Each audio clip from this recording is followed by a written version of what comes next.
ನಮಸ್ಕಾರ ಸ್ನೇಹಿತರೆ, welcome to V study mate YouTube channel. ನಾನು ವೆಂಕಟೇಶ್ ಪಾಟೀಲ್ ಅಂತ. ಯಾರೆಲ್ಲ ನನ್ನ V study mate YouTube channel subscribe ಮಾಡಿಲ್ವೋ ಪ್ಲೀಸ್ ಸಬ್ಸ್ಕ್ರೈಬ್ ಮಾಡಿ, ಹಾಗೆ ಬೆಲ್ ಬಟನ್ ಒತ್ತುವ ಮುಖಾಂತರ ಯಾವತ್ತೂ ಕೂಡ ನನ್ನ ವಿಡಿಯೋಗಳಿಗೆ ನೋಟಿಫೈ ಆಗಿ.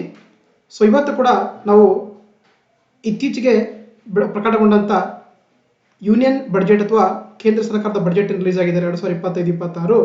ಅದಕ್ಕೆ ಸಂಬಂಧಪಟ್ಟಂತೆ ಸುಮಾರು 60+ MCQಗಳನ್ನು ಇವತ್ತಿನ ಕ್ಲಾಸಲ್ಲಿ ಡೀಟೇಲ್ಡ್ ಆಗಿ ಡಿಸ್ಕಸ್ ಮಾಡ್ತಾ ಹೋಗೋಣ.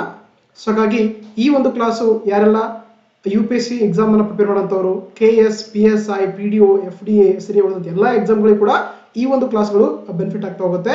ಸೊ ಹಾಗಾಗಿ once again welcome to V study mate YouTube channel. ನಾನು ವೆಂಕಟೇಶ್ ಪಾಟೀಲ್ ಅಂತ. Let's start the class. So first ಪ್ರಶ್ನೆ ನೋಡ್ತೋಗೋಣ. ಈ ಕೆಳಗಿನವುಗಳಲ್ಲಿ ಭಾರತೀಯ ಸಂವಿಧಾನದ ಯಾವ ಅನುಚ್ಛೇದವು ಕೇಂದ್ರ ಬಜೆಟ್ಗೆ ಸಂಬಂಧಪಟ್ಟಿದೆ ಅಂತ ಕೇಳ್ತಾರೆ. Which of the following article of the Indian constitution is related to the union budget ಅಂತ ಕೇಳ್ತಾರೆ. ಸೊ ನೋಡಿ, ಸೊ ಆರ್ಟಿಕಲ್ 112 ಅಥವಾ ವಿಧಿ 112 ಇದೆಯಲ್ಲ, that is talks about the union budget. ಇದು ಕೇಂದ್ರ ಬಜೆಟ್ ಬಗ್ಗೆ ಸಂಬಂಧಪಟ್ಟಂತ ಒಂದು ನಮ್ಮ ಭಾರತ ಸಂವಿಧಾನದ ವಿಧಿಯಾಗಿದೆ. ಸೊ ಹಾಗಾಗಿ option B is the right answer. ನೋಡಿ, ಸೊ ಆರ್ಟಿಕಲ್ 110 ಇದೆಯಲ್ಲ, ಇದೇನಂತಂದ್ರೆ ಮನಿ ಬಿಲ್ ಬಗ್ಗೆ ಹೇಳಿಕೊಡುವಂತ ಆರ್ಟಿಕಲ್ ಆಗಿದೆ. It is talks about the money bill ಅಂತ. ಅದೇ ರೀತಿ ಆರ್ಟಿಕಲ್ 117 ಇದೆಯಲ್ಲ, ಇದೇನಂತಂದ್ರೆ ಫೈನಾನ್ಸ್ ಬಿಲ್ ಬಗ್ಗೆ ಹೇಳಿಕೊಡುತ್ತೆ. ಇದೇನಂದ್ರೆ ಫೈನಾನ್ಸ್ ಬಿಲ್ ಬಗ್ಗೆ ಹೇಳಿಕೊಡುವಂತ ಒಂದು ಆರ್ಟಿಕಲ್ ಅಂದ್ರೆ ಅದು ಆರ್ಟಿಕಲ್ 117 ಆಗಿದೆ. ಅದೇ ರೀತಿ ಆರ್ಟಿಕಲ್ 202 ಇದೆಯಲ್ಲ, ಇದು ರಾಜ್ಯ ಬಜೆಟ್ ಬಗ್ಗೆ ಹೇಳಿಕೊಡುವಂತ ಆರ್ಟಿಕಲ್ ಆಗಿದೆ. ಇದೇನಂತಂದ್ರೆ ರಾಜ್ಯ ಬಜೆಟ್ಗೆ ಸಂಬಂಧಪಟ್ಟಂತ ಆರ್ಟಿಕಲ್ ಅಂತಂದ್ರೆ ಅದು ವಿಧಿ 202 ಆಗಿದೆ. ಓಕೆ, ಸೊ ಹಾಗಾಗಿ ಇಲ್ಲಿ ಸರಿಯಾದ ಉತ್ತರ ಬಂದು ಆಪ್ಷನ್ ಬಿ, ಆರ್ಟಿಕಲ್ 112 ಇದೆಯಲ್ಲ, ಇದೇನಂತಂದ್ರೆ ಕೇಂದ್ರ ಬಜೆಟ್ಗೆ ಸಂಬಂಧಪಟ್ಟಂತ ಒಂದು ಭಾರತ ಸಂವಿಧಾನದ ವಿಧಿಯಾಗಿದೆ. ಸೊ ಹಾಗಾಗಿ option B is the right answer. Option B is the right answer. Next ನೋಡ್ತೋಣ ಮುಂದಿನ ಪ್ರಶ್ನೆ. ಸಂವಿಧಾನದಲ್ಲಿ ಬಜೆಟ್ ಬದಲಿಗೆ ಯಾವ ಪದವನ್ನ ಬಳಸಲಾಗಿದೆ ಅಂತ ಕೊಟ್ಟಿದ್ದಾರೆ. What is the term used for in the place of the budget in the Indian constitution ಅಂತ ಕೇಳ್ತಾರೆ. ಸೊ ಅದು ನೋಡಿ, ನಮ್ಮ ಇಂಡಿಯನ್ ಕಾನ್ಸ್ಟಿಟ್ಯೂಷನ್ ಅಲ್ಲಿ ಈ ಬಜೆಟ್ ಅಂತ ಪದವನ್ನ ಬಳಕೆ ಮಾಡಿಲ್ಲ.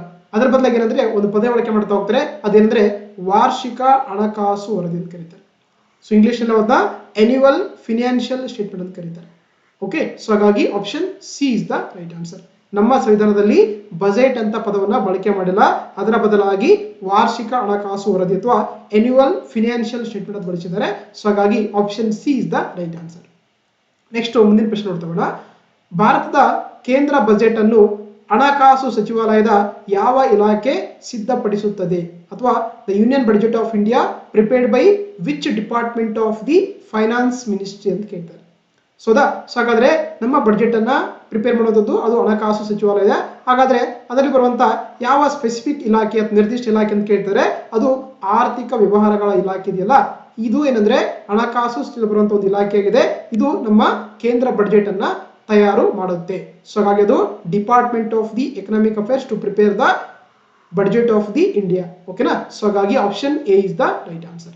Option A is the right answer. ಇಲ್ಲಿ ಕೊಟ್ಟಿದ್ದಾರೆ ನಮಗೆ ಡಿಪಾರ್ಟ್ಮೆಂಟ್ ಆಫ್ ಎಕನಾಮಿಕ್ ಅಫೇರ್ಸ್ ಇದೆಯಲ್ಲ, ಇದೇನ್ ಮಾಡುತ್ತೆ, ನಮ್ಮ ಬಜೆಟ್ ಅನ್ನ ಪ್ರಿಪೇರ್ ಮಾಡುವಂತ ಒಂದು ಫೈನಾನ್ಸ್ ಮಿನಿಸ್ಟರ್ ಒಂದು ಇಲಾಖೆಯಾಗಿದೆ ಅಂತ ಕರೀತಾರೆ. ಆಯ್ತು, ನೆಕ್ಸ್ಟ್ ನೋಡ್ತೋಣ.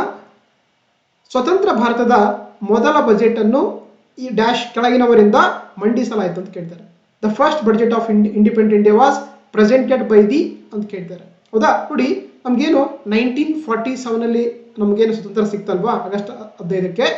ಅದಾದ ನಂತರ ಮೊಟ್ಟ ಮೊದಲ ಬಜೆಟ್ ಯಾರು ಮಂಡನೆ ಮಾಡ್ತಾರೆ ಅಂತ ಗೊತ್ತಿರಬೇಕಾಗತ್ತೆ. ಅದು RK ಷಣ್ಮುಗಂ ಶೆಟ್ಟಿ ಅಂದ್ರೆ ಸ್ವತಂತ್ರ ಭಾರತದ ಮೊಟ್ಟ ಮೊದಲ ಬಜೆಟ್ ಅನ್ನ ಮಂಡನೆ ಮಾಡ್ತಾರೆ. ಸೊ ಹಾಗಾಗಿ ಆಪ್ಷನ್ ಬಿ, ಅದು RK Shanmugam Shetty is the right answer ಆಗುತ್ತೆ. ನೋಡಿ, ನಮ್ಗೆ ಇಲ್ಲಿ ಕೊಟ್ಟಿದ್ದಾರೆ. ಸೊ ಏನು RK ಷಣ್ಮುಗಂ ಶೆಟ್ಟಿ ಏನ್ ಮಾಡ್ತಾರೆ ಅಂದ್ರೆ ನಮ್ಮ ಒಂದು ಇಂಡಿಪೆಂಡೆಂಟ್ ಇಂಡಿಯಾದ ಒಂದು ಮೊಟ್ಟ ಮೊದಲ ಕೇಂದ್ರ ಬಜೆಟ್ ಅನ್ನ ಮಂಡನೆ ಮಾಡ್ತಾರೆ. ಓಕೆನಾ. ಅದು ಯಾವಾಗಂದ್ರೆ 26 ನವೆಂಬರ್ 1947ಗೆ.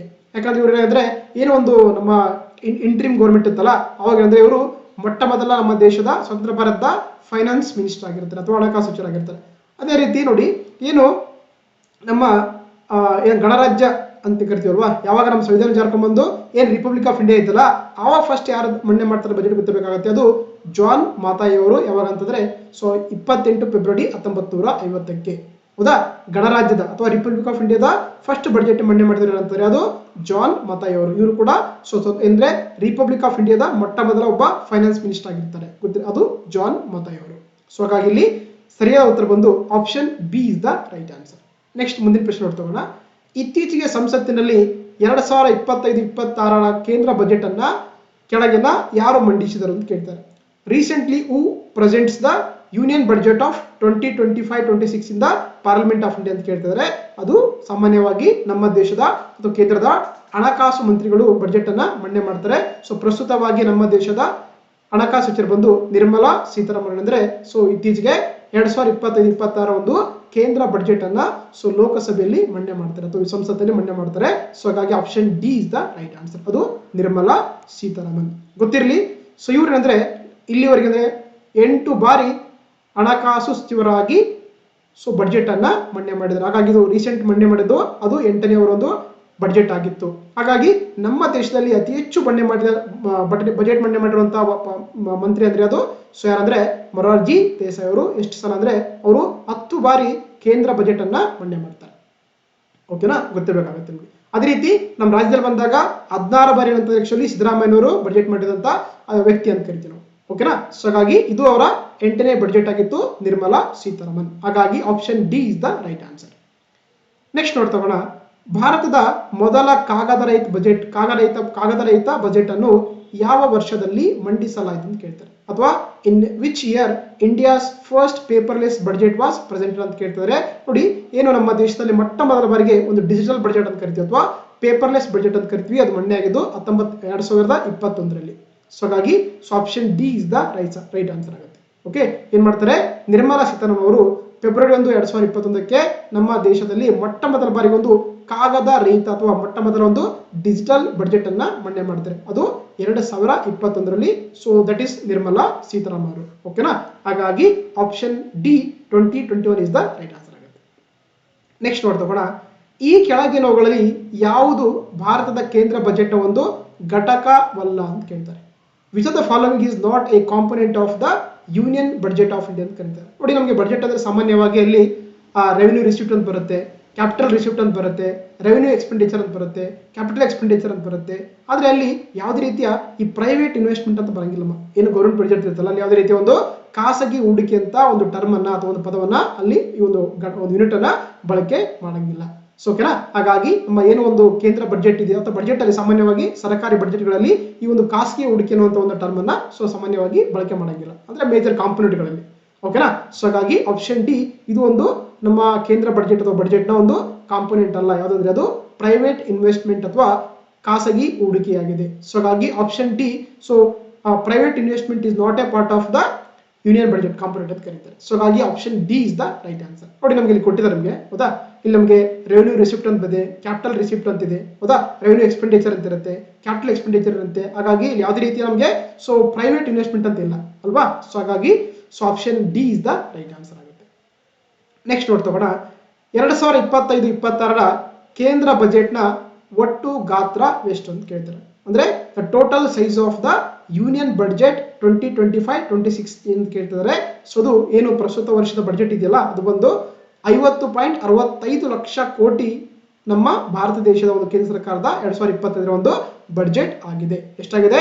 ಸೊ 50.65 lakh crores ಏನಂದ್ರೆ ಈ ವರ್ಷದ ಒಂದು ಬಜೆಟ್ ಆಗಿತ್ತು. ಸೊ ಹಾಗಾಗಿ option D is the right answer. ನಮಗೆ ಕೊಟ್ಟಿದ್ದಾರೆ ನಮ್ಮ ಏನು 2025 ಒಂದು ಬಜೆಟ್ ಗಾತ್ರ ಬಂದು 50,65,345 ಲಕ್ಷ ಕೋಟಿ ಅಂದ್ರೆ ಆಕ್ಚುಲಿ ನಮ್ಮ 2025-26 ಒಂದು ಬಜೆಟ್ ನ ಗಾತ್ರ ಆಗಿತ್ತು.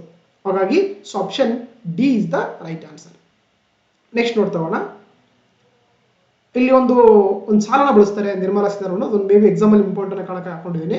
ನೋಡಿ, ಒಂದು ಪದ ಒಂದು ಸಾಲು ಬಳಸ್ತಾರೆ. ಒಂದು ದೇಶವು ಕೇವಲ ಮಣ್ಣಲ್ಲ, ಒಂದು ದೇಶವು ಅದರ ಜನರು ಅಂತ ಕರೀತಾರೆ. ಇದನ್ನ ತೆಲುಗಲ್ಲಿ ಹೇಳ್ಬೇಕಾದ್ರೆ ದೇಶಮಂಟೆ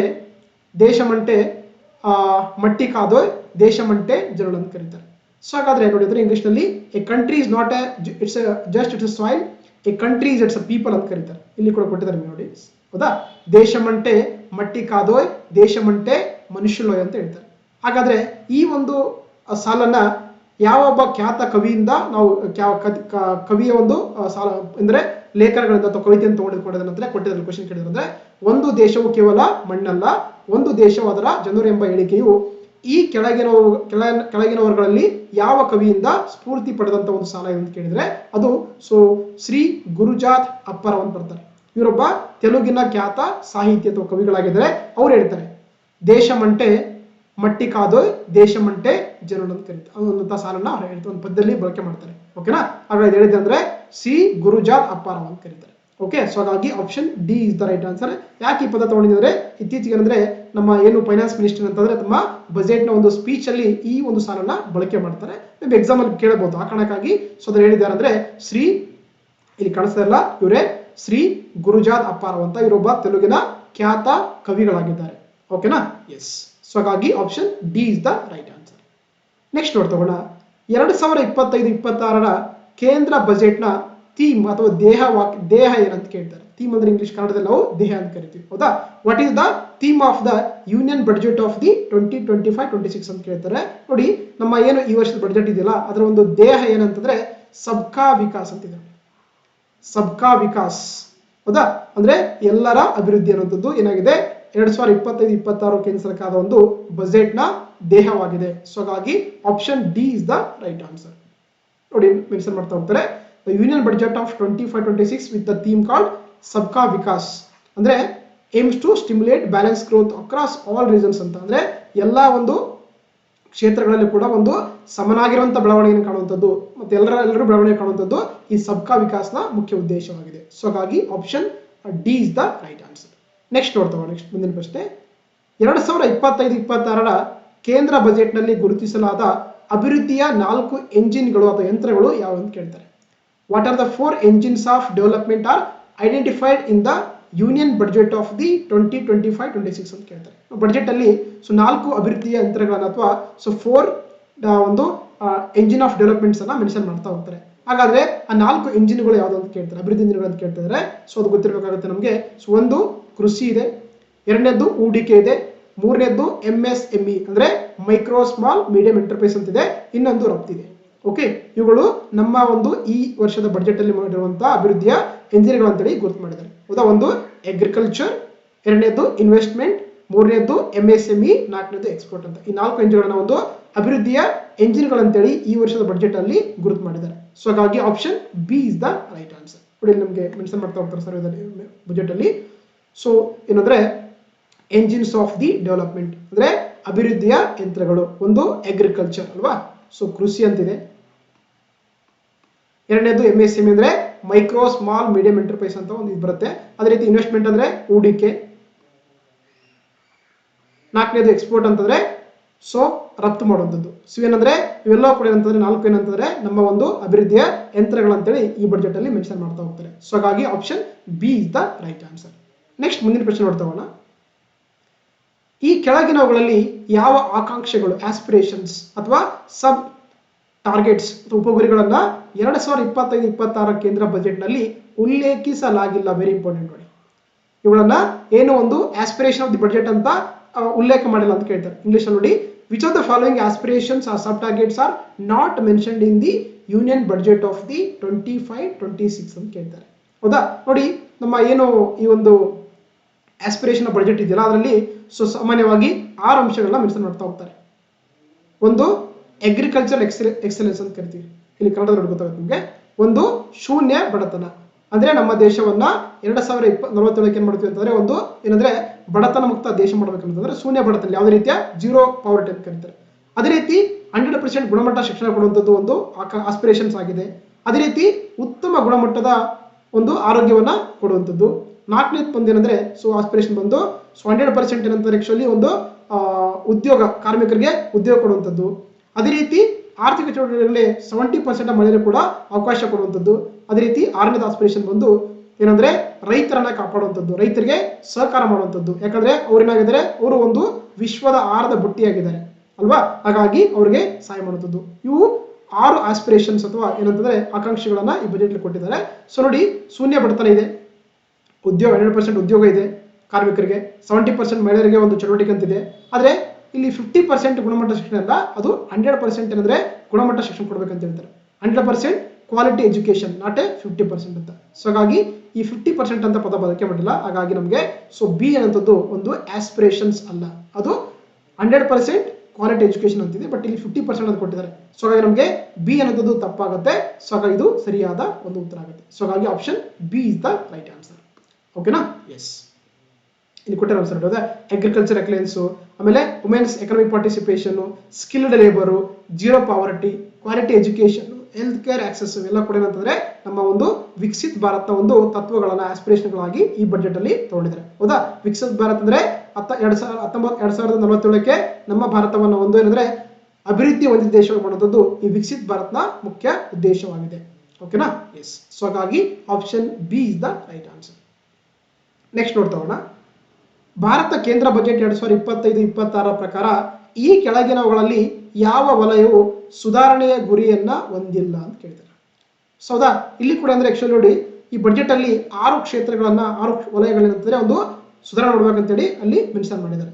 ಸೊ ಹಾಗಾದ್ರೆ 6ರಲ್ಲಿ ಯಾವುದಿಲ್ಲ ಅಂತ ಕೇಳ್ತಾರೆ ನೋಡಿ. ನಮಗೆ 6 ವಲಯಗಳನ್ನ ರಿಫಾರ್ಮ್ಸ್ ಮಾಡ್ತೀವಿ ಅಂತೇಳಿ 6 ವಲಯಗಳನ್ನ ಈ ಬಜೆಟ್ ಅಲ್ಲಿ ಫೋಕಸ್ ಮಾಡ್ತಾ ಹೋಗ್ತಾರೆ. ಒಂದು ಟ್ಯಾಕ್ಸೇಷನ್ ಅಂದ್ರೆ ತೆರಿಗೆ, ಎರಡನೇದು ಪವರ್ ಸೆಕ್ಟರ್ ಅಂದ್ರೆ ಇಂಧನ ವಲಯ, ಮೂರನೇದು ಅರ್ಬನ್ ಡೆವಲಪ್ಮೆಂಟ್ ಅಂದ್ರೆ ನಗರಾಭಿವೃದ್ಧಿ, ನಾಲ್ಕನೇದು ಮೈನಿಂಗ್ ಅಂದ್ರೆ ಗಣಿಗಾರಿಕೆ, ಐದನೇದು ಫಿನಾನ್ಷಿಯಲ್ ಸೆಕ್ಟರ್ ಹಣಕಾಸು ವಲಯ, ಆರನೇದು ರೆಗ್ಯುಲೇಟರಿ ರಿಫಾರ್ಮ್ಸ್ ಅಂದ್ರೆ ನಿಯಂತ್ರಣ ಸುಧಾರಣೆಗಳನ್ನು ಕರೀತಾರೆ. ಹೌದಾ? ಸೊ ಹಾಗಾಗಿ ಈ 6 ಕ್ಷೇತ್ರಗಳನ್ನ ರಿಫಾರ್ಮ್ಸ್ ಮಾಡ್ತೀವಿ ಅಂತೇಳಿ ಈ ಬಜೆಟ್ ಅಲ್ಲಿ ಘೋಷಣೆ ಮಾಡಿದ್ದಾರೆ. ಹಾಗಾದ್ರೆ ಇಲ್ಲಿ ಎಜುಕೇಶನ್ ಅಂತಿಲ್ಲ. ಓಕೆ, ಈ ಒಂದು ಸುಧಾರಣೆ ತಗೊಂಡಂತ ಒಂದೇನು ಕ್ಷೇತ್ರಗಳಿದೆಯಲ್ಲ ಅಲ್ಲಿ ಎಜುಕೇಶನ್ ಅಥವಾ ಶಿಕ್ಷಣ ಅಂತ ಮೆನ್ಷನ್ ಮಾಡಿಲ್ಲ. ಸೊ ಹಾಗಾಗಿ option D is the right answer. ಅಲ್ಲಿ ಟ್ಯಾಕ್ಸೇಷನ್ ಇದೆ, ಪವರ್ ಸೆಕ್ಟರ್ ಇದೆ, ಅರ್ಬನ್ ಡೆವಲಪ್ಮೆಂಟ್ ಇದೆ, ಆದ್ರೆ ಎಜುಕೇಶನ್ ಮೆನ್ಷನ್ ಮಾಡಿಲ್ಲ. ಸೊ ಹಾಗಾಗಿ ನಮಗೆ ಯಾವುದು ಅಲ್ಲ ಅಂತ ಕೇಳಿದರೆ option D is the right answer ಆಗುತ್ತೆ. ಓಕೆನಾ? ಎಸ್. ನೆಕ್ಸ್ಟ್ ನೋಡ್ತಾ ಹೋಗೋಣ. 2025-26 ಕೇಂದ್ರ ಬಜೆಟ್ ಈ ಕೆಳಗಿನವುಗಳಲ್ಲಿ ಯಾವ ಗುಂಪಿನ ಮೇಲೆ ಕೇಂದ್ರೀಕರಿಸಿ ಅಭಿವೃದ್ಧಿ ಕ್ರಮಗಳನ್ನ ಪ್ರಸ್ತಾಪಿಸುತ್ತದೆ ಅಂತ ಕೇಳಿದ್ದಾರೆ. ಹೌದಾ? The union budget of 2025-26 proposes development measures focusing on which of the following groups ಅಂತ ಕೇಳ್ತಾರೆ. ನೋಡಿ, ಇಲ್ಲಿ ಕೆಲವೊಂದು ಗ್ರೂಪ್ಗಳನ್ನ ಮೆನ್ಷನ್ ಮಾಡ್ತಾ ಹೋಗ್ತಾರೆ. ಸೊ ಮೇಜರ್ ಆಗಿ ಅವ್ರಿಗೆ ಫೋಕಸ್ ಮಾಡ್ತೀನಿ ಅಂತೇಳಿ 4 ಗ್ರೂಪ್ಗಳನ್ನ ಮೆನ್ಷನ್ ಮಾಡ್ತಾ ಹೋಗ್ತಾರೆ. ಸೊ ಅದ್ರಲ್ಲಿ ಯಾರು ಬರ್ತಾರೆ ಅಂದ್ರೆ ಗೊತ್ತಿರಬೇಕಾಗುತ್ತೆ. ಒಂದು ಬಡವರು ಪೋರ್ಸ್, ಎರಡನೇದ್ದು ಯುವಕರು ಯೂತ್ಸ್, ಮೂರನೇದ್ದು ರೈತರು ಅಂದ್ರೆ ಅನ್ನದಾತ ಫಾರ್ಮರ್ಸು, ನಾಲ್ಕನೇದ್ದು ಮಹಿಳೆಯರು. ಈ 4 ಗುಂಪಿನ ಒಂದು ಏನು ಜನರಿಗೆ ಅಂದ್ರೆ ಜಾಸ್ತಿ ಫೋಕಸ್ ಮಾಡ್ತೀನಿ ಅಂತ ಹೇಳಿದ್ರೆ ಅವ್ರನ್ನ ಸೆಂಟ್ರಲೈಸ್ ಅಂದ್ರೆ ಅವ್ರನ್ನ ಫೋಕಸ್ ಮಾಡ್ತೀನಿ ಅಂತ ಹೇಳಿದ್ದಾರೆ. ಹೌದಾ? ಅಂದ್ರೆ 4 ಇದ್ದಾರೆ: ಯೂತ್, ಫಾರ್ಮರ್ಸ್, ವುಮೆನ್ ಅಂತ ಕರೀತಾರೆ. ಸೊ ಲಾಸ್ಟ್ ಟೈಮ್ ಕೂಡ ಈ ಒಂದು ಟರ್ಮ್ ಈ ಒಂದು ಗುಂಪನ್ನ ಮೆನ್ಷನ್ ಮಾಡಿದ್ರು. ಅದಕ್ಕೆ ಒಂದು ಟರ್ಮ್ ಕಾಯಿನ್ ಮಾಡಿದ್ದಾರೆ ಮೋದಿ ಅವರು, ಅದನ್ನ ಗ್ಯಾನ್ ಅಂತ ಕರೀತಾರೆ. ಗ್ಯಾನ್ ಅಂದ್ರೆ ಜಿ ಅಂದ್ರೆ ಗರೀಬಿ ಬಡವ, ವಾಯ್ ಅಂದ್ರೆ ಯೂತ್ ಯುವಕ, ಎ ಅಂದ್ರೆ ಅನ್ನದಾತ ರೈತ, ಸೊ ಎನ್ ಅಂದ್ರೆ ನಾರಿ ಅಂತ. ಈ 4 ಕಾಸ್ಟ್ ಅಂತ ಕರೀತಾರೆ. 4 ಕಾಸ್ಟ್ಗಳಿಗೆ ನಾವು ಜಾಸ್ತಿ ಫೋಕಸ್ ಮಾಡ್ತೀವಿ ಅಂತೇಳಿ ಲಾಸ್ಟ್ ಬಜೆಟ್ ಅಲ್ಲಿ ನರೇಂದ್ರ ಮೋದಿ ಅವರು ಕೂಡ ಮೆನ್ಷನ್ ಮಾಡ್ತಾ ಹೋಗ್ತಾರೆ. ಓಕೆನಾ? ಸೊ ಹಾಗಾಗಿ option B is the right answer. ನೋಡಿ, ನಮಗೆ ಬಜೆಟ್ ಅಲ್ಲಿ ಮೆನ್ಷನ್ ಮಾಡ್ತಾ ಹೋಗ್ತಾರೆ. So focus on the 4 major cost ಅಂತ ಕರೀತಾರೆ. ಹೌದಾ? ಅದನ್ನ ಮೋದಿ ಅವರು ಗ್ಯಾನ್ ಅಂತ ಕರೀತಾರೆ. ಗ್ಯಾನ್ ಅಂದ್ರೆ ಜಿ ಅಂದ್ರೆ ಗರೀಬಿ ಬಡವ, ವಾಯ್ ಅಂದ್ರೆ ಯುವಕರು, ಎ ಅಂದ್ರೆ ಅನ್ನದಾತ ರೈತರು, ನಾಲ್ಕನೇದು ನಾರಿ ಶಕ್ತಿ ಅಂದ್ರೆ ಮಹಿಳೆಯರು ಅಂತ ಕರೀತಾರೆ. ಈ 4 ಜಾತಿಗಳನ್ನ ಅಥವಾ 4 ಒಂದು ಗುಂಪುಗಳಿಗೆ ಜಾಸ್ತಿ ಫೋಕಸ್ ಮಾಡಬೇಕನ್ನೋದು ಈ ಬಜೆಟ್ ಅಲ್ಲಿ ಮೆನ್ಷನ್ ಮಾಡ್ತಾ ಹೋಗ್ತಾರೆ. ಸೊ ಹಾಗಾಗಿ option B is the right answer. Next ನೋಡ್ತಾ ಹೋಗೋಣ. ಅಧಿಕ ಇಳುವರಿ ನೀಡುವ ಬೀಜಗಳ ರಾಷ್ಟ್ರೀಯ ಮಿಷನ್ ಇದರ ಅಭಿವೃದ್ಧಿಯಾಗಿದೆ ಅಂತ ಕೇಳ್ತಾರೆ. ಅಂದ್ರೆ ಕೆಳಗೆ ಕೊಟ್ಟಂತ ಯಾವ್ದರ ಅಭಿವೃದ್ಧಿ ಅಂತ ಕೊಡ್ತಾರೆ ಅಂದ್ರೆ national mission on the high yielding seeds aim is to development of ಅಂತ ಕೇಳ್ತಾರೆ. ಒಂದು ಮಿಷನ್ ಅನ್ನ ಲಾಂಚ್ ಮಾಡ್ತಾ ಹೋಗ್ತಾರೆ ಬಜೆಟ್ ಅಲ್ಲಿ. ಯಾವ್ದಂದ್ರೆ national mission on high yielding seeds ಅಂತ ಕರೀತಾರೆ. ಅಂದ್ರೆ ರಾಷ್ಟ್ರೀಯ ಏನಂದ್ರೆ ಅಧಿಕ ಇಳುವರಿ ನೀಡುವಂತ ಬೀಜಗಳ ಒಂದು ಮಿಷನ್ ಅಂತ ಮಾಡಿದ್ರೆ. ಹಾಗಾದ್ರೆ ಅದರ ಮುಖ್ಯ ಉದ್ದೇಶ ಏನ್ ಡೆವಲಪ್ ಮಾಡುತ್ತೆ ಅಂತ ಕೇಳಿದ್ರೆ ನೋಡಿ, ಅದರ ಮುಖ್ಯ ಉದ್ದೇಶ ಅಂತಂದ್ರೆ ಅಧಿಕ ಇಳುವರಿ ನೀಡುವಂತ ಬೀಜಗಳನ್ನ ಉತ್ಪಾದನೆ ಮಾಡುವಂಥದ್ದು, ಮತ್ತೆ ಏನ್ ಬೀಜಗಳಿರ್ತಾವೆ ಅವುಗಳಲ್ಲಿ ಕೀಟ ನಿರೋಧಕತೆಯನ್ನು ಅಥವಾ ಪೆಸ್ಟ್ ರೆಸಿಸ್ಟೆನ್ಸ್ ಅನ್ನ ಜಾಸ್ತಿ ಮಾಡುವಂಥದ್ದು, ಜೊತೆಗೆ ಅವುಗಳು ಹವಾಮಾನ ಸ್ಥಿತಿಸ್ಥಾಪಕತ್ವವನ್ನು ಅಳವಡಿಸಿಕೊಳ್ಳಕ್ಕೆ ಆ ಥರದ ಬೀಜಗಳನ್ನ ರೆಡಿ ಮಾಡ್ಕೊಳ್ಳಕ್ಕೆ ಈ ಒಂದು ಮಿಷನ್ ಮಾಡ್ತಾ ಹೋಗ್ತಾರೆ. ಹೌದಾ? ಸೊ ಹಾಗಾಗಿ ಆಪ್ಷನ್ ಡಿ ಮೇಲೆ ಎಲ್ಲವೂ ಕೂಡ ಸರಿಯಾದ ಒಂದು ಏನಂದ್ರೆ ಆಪ್ಷನ್ ಆಗಿದೆ. ಹಾಗಾಗಿ option D is the right answer. ಓಕೆನಾ? ಇಲ್ಲಿ ಕೊಟ್ಟಿದ್ದಾರೆ ನೋಡಿ, ಈ national mission high yielding seeds ಇದೆಯಲ್ಲ, ಇದರ ಮುಖ್ಯ ಉದ್ದೇಶ ಏನಂತಂದ್ರೆ ಸೊ ಅತಿ ಹೆಚ್ಚು ಇಳುವರಿ ನೀಡುವಂತ ಬೀಜಗಳನ್ನ ಉತ್ಪಾದನೆ ಮಾಡುವಂಥದ್ದು, ಮತ್ತೆ ಅವುಗಳು ಯಾವುದೇ ರೀತಿಯ ಕೀಟ ನಿರೋಧಕತೆಯನ್ನು ಬೆಳೆಸ್ಕೊಳ್ಳುವಂಥದ್ದು, ಜೊತೆಗೆ ಕ್ಲೈಮೇಟ್ ರೆಸಿಲಿಯನ್ಸ್ ಮಾಡ್ಕೊಳ್ಳೋದು ಕೂಡ ಸ್ವಾತಂತ್ರ್ಯ ಬೀಜಗಳನ್ನ ಪ್ರೊಡಕ್ಷನ್ ಮಾಡ್ಕೊಳ್ಳೋಕೆ ಅಂದ್ರೆ ಈ national mission on the high yielding seeds ಅನ್ನೋ ಮಿಷನ್ ಅನ್ನ ಲಾಂಚ್ ಮಾಡಿದ್ದಾರೆ. ಓಕೆನಾ? ಇದರಲ್ಲಿ ಸುಮಾರು ಅಂದ್ರೆ 100+ ಐ ಈಲ್ಡಿಂಗ್ ಸೀಡ್ಸ್ ಗಳನ್ನ ಏನಂದ್ರೆ ರೆಡಿ ಮಾಡ್ಬೇಕನ್ನೋದು ಅಂದ್ರೆ ರಿಸರ್ಚ್ ಮಾಡ್ಕೊಂಡು ಅವುಗಳನ್ನ ಆವಿಷ್ಕಾರ ಮಾಡಬೇಕನ್ನೋದು ಈ ಒಂದು ಮಿಷನ್ನ ಮುಖ್ಯ ಉದ್ದೇಶವಾಗಿದೆ. ಸೊ ಹಾಗಾಗಿ option D is the right answer. Next ನೋಡ್ತಾ ಹೋಗೋಣ. ಕೃಷಿ ಜಿಲ್ಲೆಗಳ ಕಾರ್ಯಕ್ರಮವನ್ನ ಈ ಕೆಳಗಿನ ಯಾವ ಯೋಜನೆಯಡಿಯಲ್ಲಿ ಸ್ಥಾಪಿಸಲಾಗಿದೆ ಕೊಟ್ಟಿದ್ದಾರೆ. ಇಂಗ್ಲಿಷ್ನಲ್ಲಿ the agri districts programme is established under the which of the following scheme ಅಂತ ಕೇಳ್ತಾರೆ. ನೋಡಿ, ನಮ್ಮ ಬಜೆಟ್ ಅಲ್ಲಿ ಒಂದು ಪ್ರೋಗ್ರಾಮ್ ಲಾಂಚ್ ಮಾಡ್ತಾರೆ ಅಂತ ಹೇಳಿದ್ದಾರೆ. ಅದು ಅಗ್ರಿ ಡಿಸ್ಟ್ರಿಕ್ಟ್ಸ್ ಪ್ರೋಗ್ರಾಮ್ ಅಂತ ಕರೀತಾರೆ, ಅಥವಾ ಕನ್ನಡದಲ್ಲಿ ಕೃಷಿ ಜಿಲ್ಲೆಗಳ ಕಾರ್ಯಕ್ರಮ ಅಂತ ಕರೀತಾರೆ.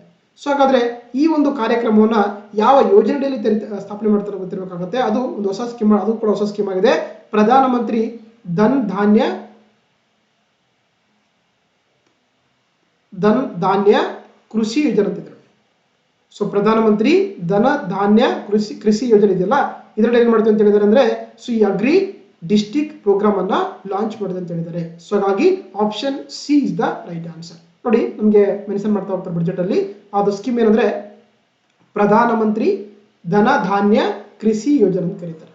ಇದರ ಮುಖ್ಯ ಉದ್ದೇಶ ಅಂದ್ರೆ ಅಗ್ರಿ ಡಿಸ್ಟ್ರಿಕ್ಟ್ ಪ್ರೋಗ್ರಾಮ್ ಅನ್ನ ಲಾಂಚ್ ಮಾಡಿಕೊಂಡು ಯಾವೆಲ್ಲ ಒಂದು ಅಗ್ರಿಕಲ್ಚರ್ ಸೆಕ್ಟರ್ಗಳಲ್ಲಿ ಸೊ ತುಂಬಾ ಏನಂದ್ರೆ ಲೋ ಪ್ರೊಡಕ್ಟಿವಿಟಿ ಬರ್ತಾ ಇದೆ, ಅಂದ್ರೆ ಕಡಿಮೆ ಉತ್ಪಾದನೆ ಬರ್ತಾ ಇದೆ ಅಂತ ರೈತರಿಗೆ, ಅಂತ ಡಿಸ್ಟ್ರಿಕ್ಟ್ಗಳಿಗೆ ಏನಂದ್ರೆ ಅವ್ರಿಗೆ ಸರಿಯಾದಂತ ನೀರಾವರಿಯನ್ನ ಒದಗಿಸುವಂಥದ್ದು, ಮತ್ತೆ ಅವ್ರೇನು ಬೆಳೆದಂತ ಬೆಳೆಗಳಿರ್ತಾವಲ್ಲ ಅವುಗಳನ್ನ ಸಂಗ್ರಹ ಮಾಡ್ಕೊಳ್ಳೋಕೆ ಸ್ಟೋರೇಜ್ ಫೆಸಿಲಿಟಿ ಕೊಡುವಂಥದ್ದು ಈ ಒಂದು ಸೊ ಪ್ರಧಾನಮಂತ್ರಿ ಧನ ಧಾನ್ಯ ಕೃಷಿ ಯೋಜನೆಯ ಮುಖ್ಯ ಉದ್ದೇಶವಾಗಿದೆ. ಅಂದ್ರೆ ನೋಡಿ, ಅಂದ್ರೆ ಸುಮಾರು 100 ಡಿಸ್ಟ್ರಿಕ್ಟ್ ಅಲ್ಲಿ ಈ ಒಂದು ಪ್ರೋಗ್ರಾಮು ಸೊ 1.7 ಕೋಟಿ ರೈತರಿಗೆ ಈ ಒಂದು ಕಾರ್ಯಕ್ರಮ ಬೆನಿಫಿಟ್ ಆಗುತ್ತೆ ಅಥವಾ ಸಹಾಯ ಆಗುತ್ತೆ ಅಂತ ಹೇಳ್ತಾರೆ.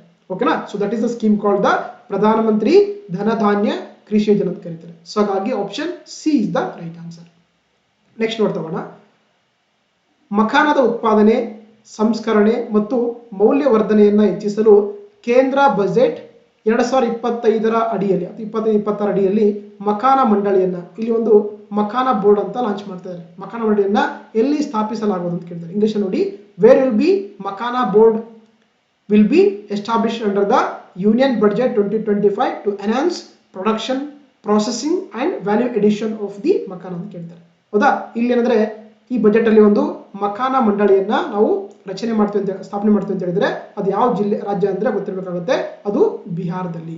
ಓಕೆನಾ? ಸೊ ಹಾಗಾಗಿ option D is the right answer. So option D is the right answer. ನೋಡಿ, ಇಲ್ಲಿ ಇಮೇಜ್ ಕಾಣಿಸ್ತಾ ಇದೆ ನಿಮಗೆ, ಇದಕ್ಕೆ ಮಖಾನ ಅಂತ ಕರೀತಾರೆ. ಐ ಥಿಂಕ್ ಇದಕ್ಕೆ ಒಂದ್ಸಲ ಕನ್ನಡದಲ್ಲಿ ಕರೀತಾರೆ, ನೀವು ಹೆಸರು ಗೊತ್ತಿಲ್ಲ ನಿಮಗೆ, ಒಂದ್ಸಲ ಕಾಮೆಂಟ್ ಅಲ್ಲಿ ಮೆನ್ಷನ್ ಮಾಡಿ. ಹೌದಾ? ಏನ್ ಮಾಡ್ತೀವಿ ಅಂತ ಹೇಳಿದ್ರೆ ಮಖಾನ ಬೋರ್ಡ್ ಅನ್ನ ಸೊ ಬಿಹಾರ್ ಅಲ್ಲಿ ನಾವು ಸ್ಥಾಪನೆ ಮಾಡ್ತೀವಿ ಅಂತ ಹೇಳಿದ್ರೆ ಈ ಬಜೆಟ್ ಅಲ್ಲಿ. ಇದರ ಉದ್ದೇಶ ಏನಂದ್ರೆ ಆ ಮಖಾನವನ್ನ ಪ್ರೊಡಕ್ಷನ್ ಮಾಡುವಂಥದ್ದು, ಸಂಸ್ಕರಣೆ ಮಾಡುವಂಥದ್ದು, ಮೌಲ್ಯವರ್ಧನೆ ಮಾಡುವಂಥದ್ದು, ಮತ್ತೆ ಮಾರ್ಕೆಟಿಂಗ್ ವ್ಯವಸ್ಥೆ ಕೊಡುವಂಥದ್ದು, ಜೊತೆಗೆ ಇವುಗಳನ್ನ so farmer producer organisation link ಮಾಡೋದ್ರ ಮುಖಾಂತರ ರೈತರಿಗೆ ಸಹಾಯ ಮಾಡುವಂಥದ್ದು ಈ ಒಂದು ಬೋರ್ಡ್ ನ ಮುಖ್ಯ ಉದ್ದೇಶವಾಗಿದೆ. ಓಕೆನಾ? So that is called the makhana board ಅಂತ ಕರೀತಾರೆ. ಅದು ಇಲ್ಲಿ ಅಂತಂದ್ರೆ ಬಿಹಾರದಲ್ಲಿ ಸ್ಥಾಪನೆ ಮಾಡ್ತೀವಿ ಅಂತ ಹೇಳಿದ್ರೆ, ಹಾಗಾಗಿ option D is the right answer. Next ನೋಡ್ತಾ ಹೋಗೋಣ ಮುಂದಿನ ಪ್ರಶ್ನೆ. 2025-26 ಕೇಂದ್ರ ಬಜೆಟ್ ಅಡಿಯಲ್ಲಿ ಯಾವ ರಾಜ್ಯದಲ್ಲಿ ಹೊಸ ಯೂರಿಯಾ ಸ್ಥಾವರವನ್ನ ಸ್ಥಾಪಿಸಲಾಗುವುದು ಅಂತ ಕೊಟ್ಟಿದ್ದಾರೆ. Under the union budget of 2025-26 A new urea plant will be established in which of the following state ಅಂತ ಕೇಳ್ತಿದ್ದಾರೆ. ಅದನ್ನ ಅಸ್ಸಾಂ ಅಲ್ಲಿ ಲಾಂಚ್ ಮಾಡ್ತೀನಿ ಅಂತ ಹೇಳಿದ್ದಾರೆ, ಅದು ಅಸ್ಸಾಂ ಅಲ್ಲಿ ಎಸ್ಟಾಬ್ಲಿಷ್ ಮಾಡ್ತೀನಿ ಅಂತ ಹೇಳಿದ್ದಾರೆ. ಸೊ ಹಾಗಾಗಿ option C is the right answer. Okay, ಹೊಸದಾಗಿರುವಂತಹ ಯೂರಿಯಾ ಪ್ಲಾಂಟ್ ಅನ್ನ ಸೊ ಅಸ್ಸಾಂ ರಾಜ್ಯದಲ್ಲಿ ಸ್ಥಾಪನೆ ಮಾಡ್ಕೊಳ್ಳೋಕೆ ಈ ಬಜೆಟ್ ಅಲ್ಲಿ ಘೋಷಣೆಯನ್ನ ಮಾಡಿದ್ದಾರೆ. ಸೊ ಹಾಗಾಗಿ option C is the right answer. ನೋಡಿ, ನಮ್ಗೆ ಕೊಡ್ತಾ ಹೋಗ್ತಾರೆ ಇದರಲ್ಲಿ. So urea plant in Assam ಅಂತ ಕರೀತಾರೆ. ಅಂದ್ರೆ ನೋಡಿ, ಸುಮಾರು ಅಂದ್ರೆ 12.7 ಲಕ್ಷ ಮೆಟ್ರಿಕ್ ಟನ್ಸ್ ಏನು ಯೂರಿಯಾ ಪ್ರೊಡಕ್ಷನ್ ಮಾಡ್ಕೊಳ್ಳೋಕೆ ಸೊ ಇದನ್ನ ಅಸ್ಸಾಂನ ನಮ್ರೂಪ್ ಅಂತ ಕರೀತಾರೆ. ಅದು ವಿಶೇಷವಾಗಿ ಈ Brahmaputra valley fertiliser corporation limited ಅದರ ಪ್ರಿಮೈಸಲ್ಲೇ ಇದನ್ನು ಕೂಡ ಮಾಡ್ತೀವಿ ಅಂತ ಹೇಳಿದ್ದಾರೆ. ಅದು ಅಸ್ಸಾಂನ ನಮ್ರೂಪ್ ಅಲ್ಲಿ.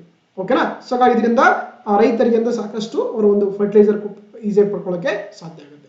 ಸೊ ಹಾಗಾಗಿ option C is the right answer. Next ನೋಡ್ತಾ ಹೋಗೋಣ. 2025-26 ಕೇಂದ್ರ ಬಜೆಟ್ನಲ್ಲಿ ಘೋಷಿಸಲಾದ ಬೇಳೆಕಾಳುಗಳ ಅಭಿಯಾನದಲ್ಲಿ ಆತ್ಮನಿರ್ಭರವು ಈ ಕೆಳಗಿನವುಗಳಲ್ಲಿ ಯಾವ ಬೇಳೆಕಾಳುಗಳ ಮೇಲೆ ಕೇಂದ್ರೀಕರಿಸುತ್ತದೆ ಅಂತ ಕೊಟ್ಟಿದ್ದಾರೆ. ಸ್ವಲ್ಪ ಇದು ಇದಾಗಿದೆ ಇಂಗ್ಲಿಷ್ ಅಲ್ಲಿ ನೋಡಿ. ದ ಆತ್ಮನಿರ್ಭರ್ ಭಾರತ್, ಓಕೆ, ಆತ್ಮ ನಿರ್ಭಾರತ್ ಇನ್ ಪಲ್ಸಸ್ ಮಿಷನ್ ಅಂತ ಒಂದು ಮಿಷನ್ ಮಾಡಿದ್ದಾರೆ. Announced in the union budget of the 2025-26 focus on the which of the following pulses ಅನ್ನ ಇಲ್ಲಿ ಫೋಕಸ್ ಮಾಡ್ತೀನಿ ಅಂತ ಕೇಳ್ತಾರೆ. ನೋಡಿ, ಏನು ಒಂದು ಈ ಪಲ್ಸಸ್ ಮಿಷನ್ ಇದೆಯಲ್ಲ, ನಿರ್ಭರತ ಪಲ್ಸಸ್ ಮಿಷನ್ ಇದೆಯಲ್ಲ, ಇಲ್ಲಿ ಸಾಮಾನ್ಯವಾಗಿ 3 ದವಸ ಧಾನ್ಯಗಳನ್ನ ಫೋಕಸ್ ಮಾಡ್ತಾ ಹೋಗುತ್ತೆ. ಅವು ಯಾವ ಅಂತ ಕೇಳ್ತಾರೆ. ಹೌದಾ? ಅದು ಬಂದು ತೊಗರಿ ಫೋಕಸ್ ಮಾಡ್ತಾ ಇದೆ, ಉದ್ದು ಫೋಕಸ್ ಮಾಡ್ತಾ ಇದೆ, ಇನ್ನೊಂದು ಮೊಸರು ಫೋಕಸ್ ಮಾಡ್ತಾ ಇದೆ ಈ ಒಂದು ಪಲ್ಸಸ್ ಮಿಷನ್ ಅಲ್ಲಿ. ಇಂಗ್ಲಿಷ್ ಅಲ್ಲಿ ಬಂದು ತುರ್ರಿದೆ, ಉರಾದಿದೆ, ಮೊಸರು ಅಂತ 3 ಪಲ್ಸ್ಗಳನ್ನ ಈ ಒಂದು ಮಿಷನ್ ನಲ್ಲಿ ಫೋಕಸ್ ಮಾಡ್ತಾ ಇದ್ದಾರೆ. ಸೊ ಹಾಗಾಗಿ option A is the right answer. ನೋಡಿ ನಮಗೆ ಬಡ್ಜೆಟ್ ಕೊಡ್ತಾ ಹೋಗ್ತಾರೆ, ಅದು ಆತ್ಮ ನಿರ್ಭಾರತ ಇನ್ ಪಲ್ಸಸ್ ಮಿಷನ್ ಅಂತ ಕರೀತಾರೆ. ಇದೊಂದು 6 ವರ್ಷಗಳ ಮಿಷನ್ ಆಗಿದೆ. ಇಲ್ಲಿ ವಿಶೇಷವಾಗಿ 3 ದವಸ ಧಾನ್ಯಗಳನ್ನ ಜಾಸ್ತಿ ಫೋಕಸ್ ಮಾಡ್ತೀವಿ ಅಂತ ಹೇಳಿದರೆ, ಒಂದು ತುರ್ರಿದೆ, ಉರಾದಿದೆ, ಮೊಸರಿದೆ. ಓಕೆನಾ? ಸೊ ಹಾಗಾಗಿ ಗೊತ್ತಿರಬೇಕಾಗುತ್ತೆ. ಸೊ ಇಲ್ಲಿ option A is the right answer. Next ನೋಡ್ ತಗೋಣ. ಕೇಂದ್ರ ಬಜೆಟ್ 2025-26 ಪ್ರಕಾರ ಹೊಸ ವರ್ಧಿತ ಕಿಸಾನ್ ಕ್ರೆಡಿಟ್ ಕಾರ್ಡ್ ಅಥವಾ KCC ಮಿತಿ ಎಷ್ಟು ಮಾಡಿದೆ ಅಂತ ಕೇಳ್ತಾರೆ.